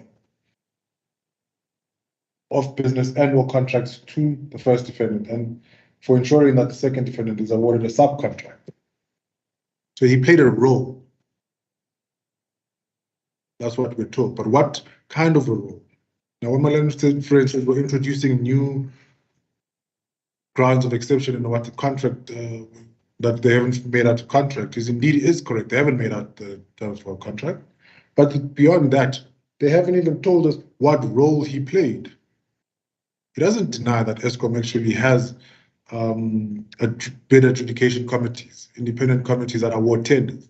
He hasn't told us that. We left speculating, lady. We were all left speculating. Does this pleading mean? Could it mean that in the transactions that are sought to be made, not even transactions, this schedule 9.1, could it be that my learned friend is picking up a transaction list, or rather a EFT payments that have been made? No one knows what the causa is for those payments. And that's the real point. What is the causa for the payments? That's what my learned friend has to address. What is the causa for the payment? Means the facts have to be stated that you received these payments on X date for the following reasons. Facts, you did X, Y, and Z. Facts. Now, to simply say that you played a role in the appointment of a contract. You played a role in the appointment of a contract, and that then leads to secret profit. How does it lead to secret profit? Can it ever be a secret profit, even on their own version? The simple answer, my lady, is no, it can never be a secret profit, because you, as Eskom, my learned friend's client, Eskom, can never be entitled to that money. What the contract which we have in 2019 is for logistics, not for any other point. It's for services. The services are rendered. Eskom then pays the second defendant for the services that are rendered. This allegation that there's a relationship between the second defendant and the first defendant is vague. No one knows the nature of that relationship. What we further know from simple reading of Erasmus, the facts set out must constitute all the premises for the relief sought. Otherwise, the facts set out must constitute all the premises for the relief sought. Otherwise, the pleading will be executable for disclosing no cause of action. The plaintiff must also set out the details for the relief sought so that the defendant knows what the order the court is being asked to make against it. Plaintiff cannot later ask for different relief without an amendment. That's not where we are. Pleadings must be lucid and logical, and in an intelligible form. The cause of action must appear fully from the factual allegations made. In one breath, my learned friend says it's a secret profit. In another breath, it's a damages claim. In another breath, it's allegations relating to policies and with Eskom that have not been fully pleaded. Which terms of the policies are we relying on? Which terms have been breached? Where is the duty breached?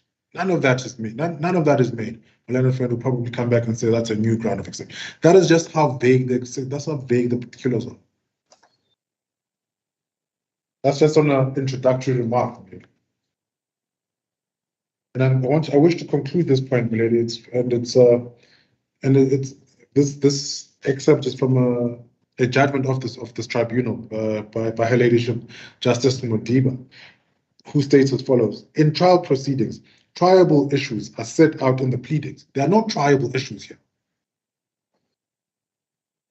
The evidence at the disposal of a party is disclosed by way of discovery adduced during the trial. We all know that. But at this point, there are no triable issues.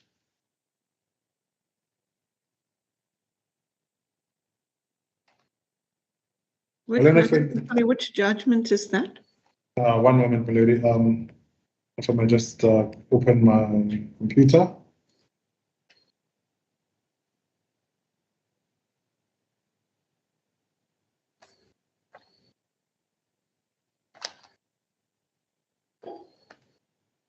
Lady, just need to make sure I've got a number of judgments open. And just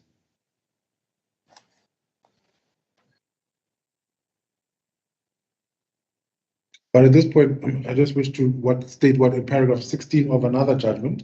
I'll read for you. It's in the SIU MEC for Gauteng Provincial Department of Health versus Santa Kamogelo Atteridge Branch. Paragraph 16, it is tried that an exception may be taken to irregularities of substance in a pleading. This pleading is purely defective. There is no substance in this pleading. It is also tried that in order to determine the validity of exception, I have to accept for the purpose of exception that all allegations in the particulars of claim are true. Consider whether or those allegations the plaintiff will succeed in making out a case for the relief they seek against the defendant. In other words, I have to determine whether the plaintiffs have disclosed a cause of action that entitles them to the relief they seek against the defendant in the event that they prove the allegations of the trial. Just give me a reference, sorry, to that MEC of Health matter. The case number and the date of the judgment, please. The case number is GP06 /2021, milady. The date of the judgment, unfortunately, it doesn't appear to be. It's 18 March 2022. Okay. All right. And then you didn't get the other one yet, where she spoke about tribal issues. Find that as well. I found that as well, milady. Just if you give me a moment.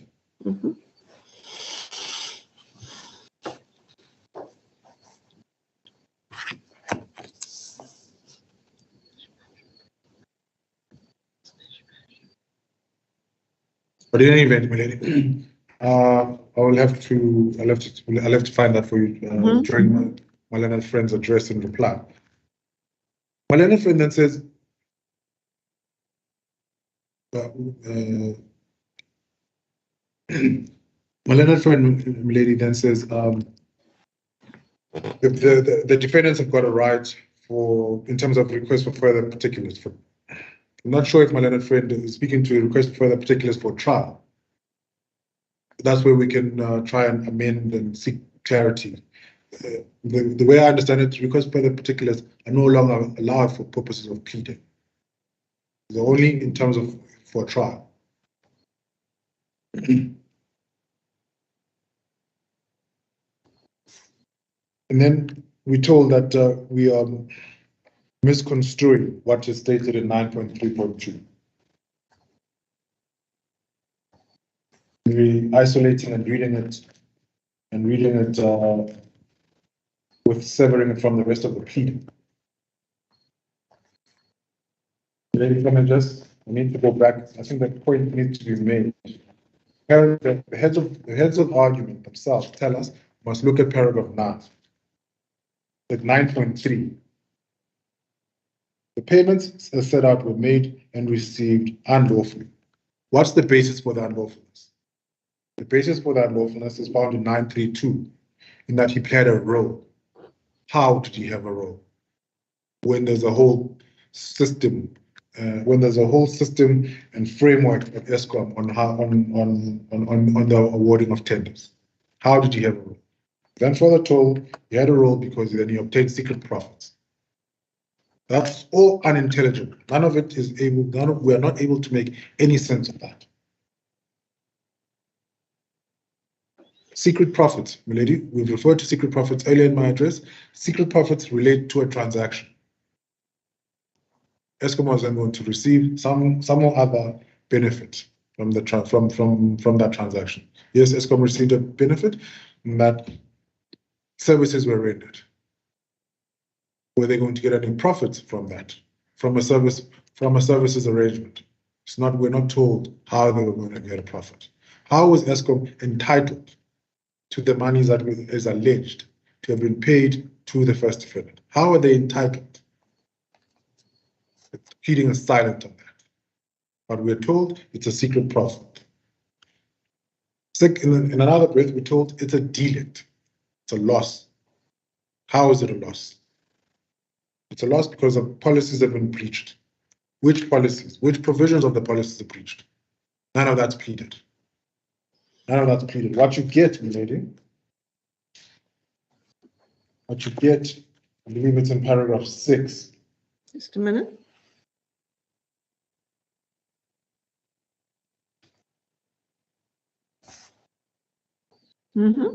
Paragraph 6 of the particulars of claim. It's just themes. Mr. Zulu was employed as a middle manager in the coal supply unit. 6.2. As a middle manager, the first defendant was at all material time relevant thereto, subject to the various obligations and duties by virtue of the following: common law obligations, another thing; provisions of his contract, another thing; various policy. This gets even, it gets as more vague and more vague as we delve on. Various policies. Which policy? Various policies. That's the answer you get. And codes applicable to him as an employee. His obligation as a prescribed officer in terms of the Companies Act. The duties and obligations which applicant was required to fulfill include the following. Those are the duties. Where do these duties flow from? We know that it's from the themes above. The themes above, however, require a little bit more detail, a little bit more effort for that to be put forward for the plaintiff's case to make any sense, for the first defendant to be able to respond there. So there's nothing that we're misconstruing here. And if references that he breached his employment contract, that ship unfortunately has sailed. ESCOM ought to have investigated the matter fully, launched disciplinary proceedings against the first defendant, and a disciplinary inquiry would have been determined to see whether he has breached any standard. We're now in a civil court for the recovery of 2.8 million. Unfortunately, that cannot hold.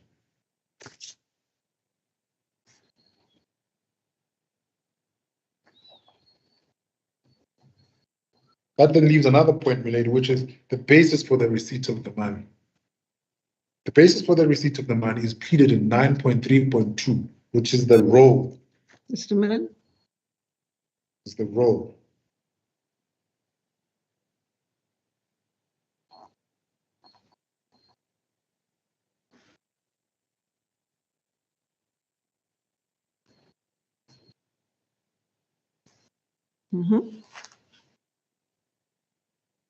That's where you'll find it. That's the basis. On the allegation that is made is that he had a role. The first defendant first defendant had a role in the second defendant obtaining a contract from ESCOM. That, I think the point has been made, and has been made properly, that cannot be so.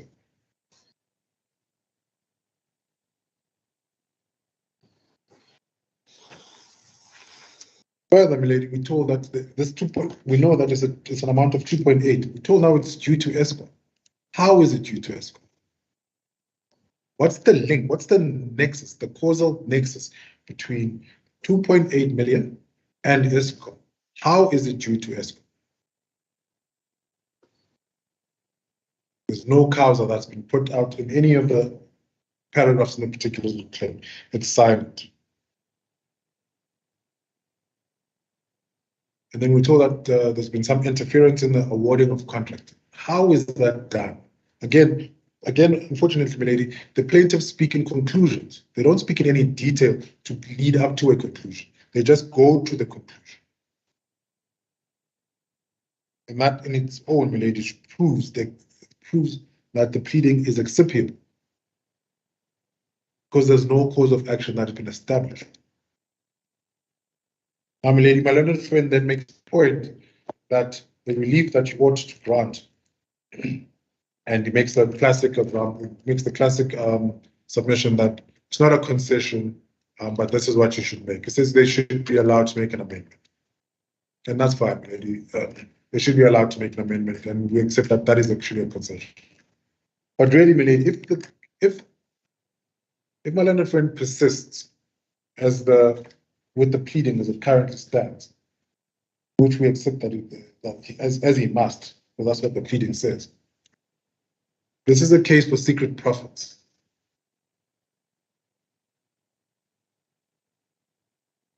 The plaintiffs have got it completely wrong. Secret profits. No facts exist, and an amendment will not assist. Amendment will not assist the plaintiffs in establishing facts that will put this case within the realm of secret profits. We then submit that the exception ought to be upheld, and it is dispositive of the entire claim.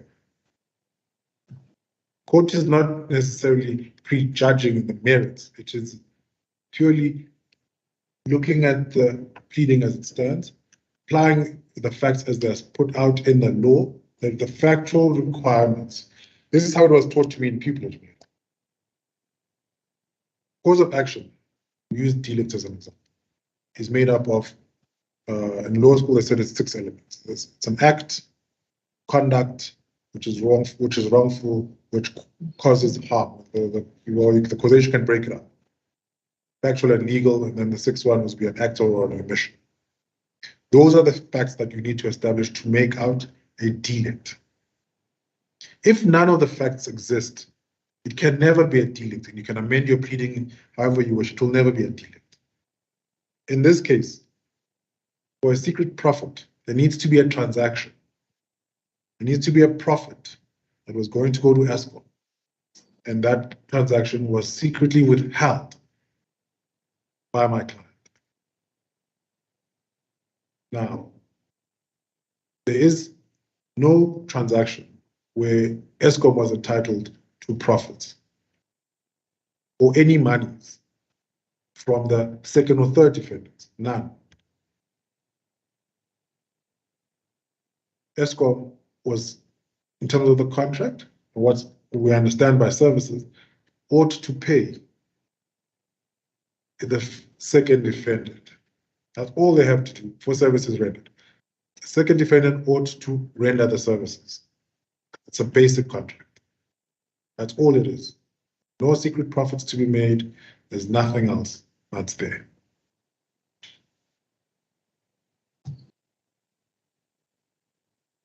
So, then, Milady, on another point, my learned friend says we're going outside the scope of the pleading and we're relying on contracts. The contracts, Milady, are obtained pursuant to a notice in terms of 3514. If we're in the High Court, we call it 3514. In the tribunal, in terms of Rule 28. A Rule 28 notice is issued. The plaintiffs respond and they give the defendant a contract which is dated 2019.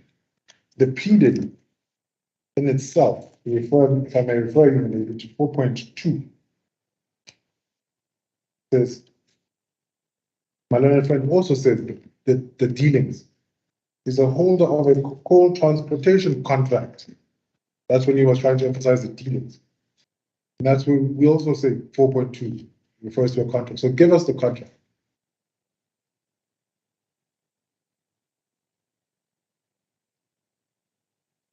And then there's another one, maybe it's in, excuse me a minute, 9.3.2, the role that Mr. Zulu played in ensuring the award by Eskom of business and or contracts. Again, it's a reference to contracts. So give us the contracts. When we get the contract speaks to 2019. We know the period is from 2016 to 2020 that is alleged, where these payments are said to have been received. It's actually from 2016 to 2018. If you look at 9.1, the annexure is from 2016. It starts at pages 6 on the pleading. That's on the 4th of July 2016, and it stops on the, oh, I beg your pardon, it actually stops on the 24th of January 2020. So the other periods is not covered. So what are they actually saying? What are the plaintiffs saying? We're not able to answer that either. So what does the first defendant then do? It then says, let's bring an exception, because the pleading makes out no cause of action, and alternatively it is vague and embarrassing. But in the main, it makes out no cause of action. And if the pleading has no cause of action, it's entirely dispositive of the claim. No amendment can assist. And all the court has to do is to just pick up Erasmus and look at the rules and commentary on, oh, bless you. Excuse me. Bless you. Thank you. Look at the rules, Rules 18 and Rules 23. Excuse me. I'm almost done with that if I'm causing a sneeze. Lady, then I will submit that there are no triable issues, and the plaintiffs have failed to make out a cause of action that can be answered by the defendant, and the exception stands to be upheld, and the relief that ought to be granted is the claim is then dismissed.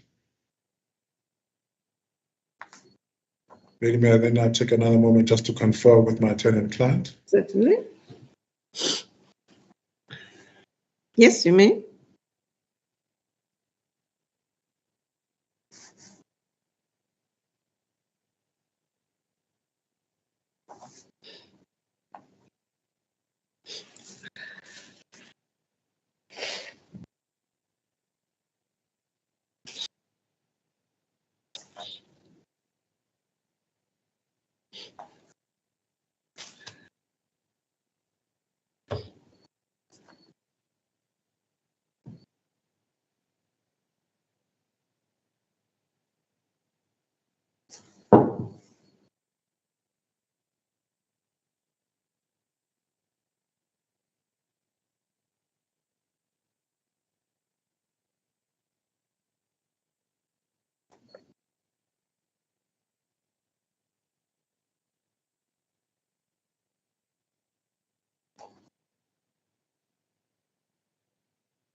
You still with us, Mr. Nyangiwe? Yes, I'm still with you, milady, and those are the submissions on behalf of the first defendant. Thank you, Mr. Nyangiwe. Ms. McKay? As the court pleases, my lady, the second and third respondents' reply will just be 4 brief points. The first is that I just want to clarify and put it on record. When the plaintiff's counsel was reading the first ground of exception for the second and third defendant, on 2.1.1 in our notice of exception, it wasn't read in full, and it sounded like something that it is not. The full sentence is, the plaintiffs do not allege on what basis Mr. Zulu's breach of his duties by receiving the payments entitles Eskom to payment of the amounts claimed. And that is our first point, my lady. The second point is the plaintiff's counsel stated that the note that was filed this morning was snuck in through the back door and sneakily introduces a new exception ground. We are opposed to that, and we do not. I didn't hear you very well. I didn't hear that you were breaking up there. Oh, sorry. You said you. Yes, we oppose his contention that the note introduces a new exception and that it is being introduced sneakily through the back door. That is not our intention with the note. Our intention with the note was to clarify the second and third defendants and analyzing of the new stated claim to the pleadings, because in our grounds of exception, we were speculating as to what the claim is actually based on. So much so, in our heads of argument, we state that the claim, we state on paragraph 25, on page 008-8, that the plaintiff's claim for payment purports to be a claim in delict. And we specifically use purports because a claim of delict must allege all the essential requirements for a delict. As Mr. Nyangiwe did state, all the claims of derelict, that is what should have been pleaded in the particulars of claim. The plaintiffs have failed to plead all those essential elements in their particulars of claim. And in their heads, we find out that actually not only is it just a normal derelict, it is a special kind of derelict, which the courts have said is has a narrow category. This category introduces new things. The Plaintiffs' Counsel then says that there are actually two types of contractual interference, and we only stated the one. The one that he states is that it is a prevention of contractual interference. We do not, and we still don't think that that is relevant in this case, because a prevention of contractual interference would mean that someone is intending to interfere through a contract. Their particulars of claim said payments have been made. They even show a whole table, a couple of tables in a few pages, that payments have been made. What need would there be to state that there is preventative contractual interference in this case, because it is not relevant in these matters? And our third point is that... Just a minute. Okay.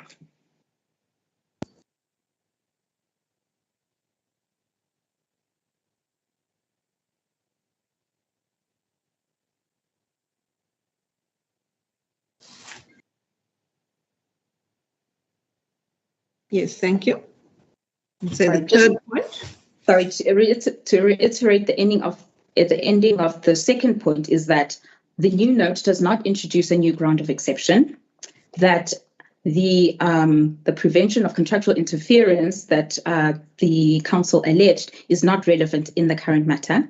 And if it was relevant, would they not have alleged that there is something to prevent? Would they not have alleged that that they intend to prevent the interference by the second and third defendant? It was not done. The third point is the allegation that, this allegation that has come up in the heads and in argument, but is absent in the particulars, is that Eskom has suffered loss. We still maintain that that has not been alleged. We maintain that there is no loss that Eskom has suffered, and we analyze this through the prism of the contractual interference. One of the requirements is that the complainant, which is the plaintiffs in this case, is that they would have been deprived of contractual benefits that it would have gained from the performance under the contract.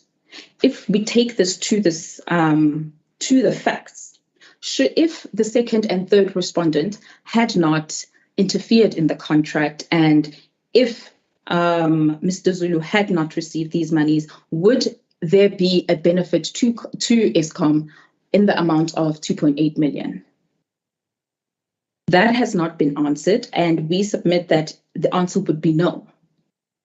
And therefore, this derelict that they claim that they claim their particulars of claim are based on does not work for them in any shape, way, or form. And we submit that this claim should be dismissed. The claim, particulars of claim. The fourth point, my lady, I just want to read a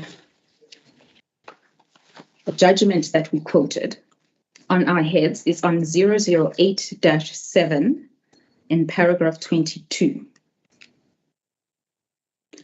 It's a judgment from General Commercial and Industrial Finance Corporation. I'm so sorry. Is it your heads or the note that you sent this morning? It is the heads, my lady. The heads, yes. It's on page 008-7. Sure. Mm-hmm. Yes, you may continue. This judgment is about how the courts should assess exceptions. It says, however, while the court should endeavor to look benevolently instead of overcritically at a pleading, it should not push the benevolence to the length of upholding particulars of claim, which as they stand, do not disclose a cause of action by altering its language, by reading into what is not there and ignoring what is, and by making thus and by thus making for the plaintiff a cause of action he has not himself put up. We submit this is exactly what the plaintiffs are doing. They have not alleged a cause of action in the particulars of claim. We only find out about the cause of action in their heads of argument, and those are called hard facts. We submit that this their claim should be dismissed, and we would like costs on this matter for the exception.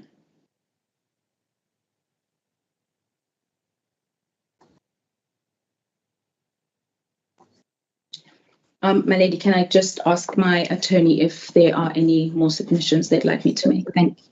Certainly.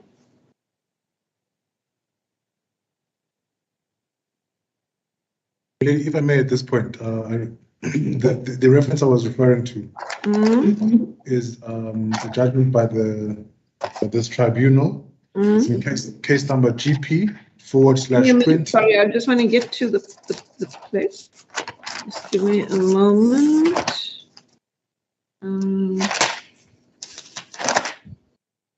Yes, sorry, what is it? It's case number GP.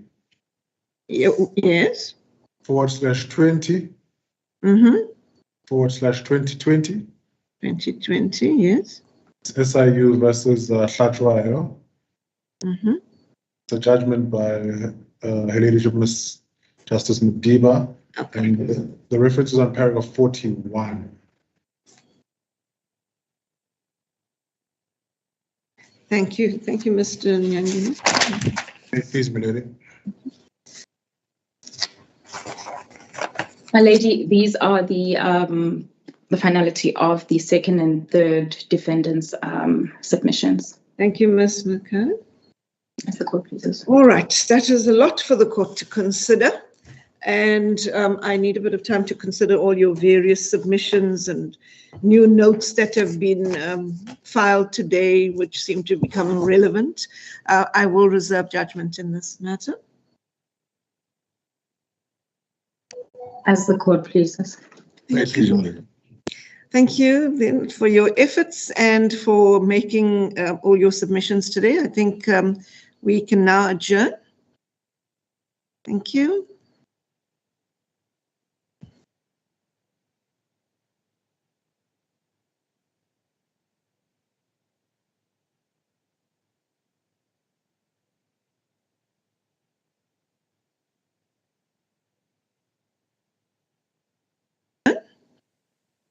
Thank you.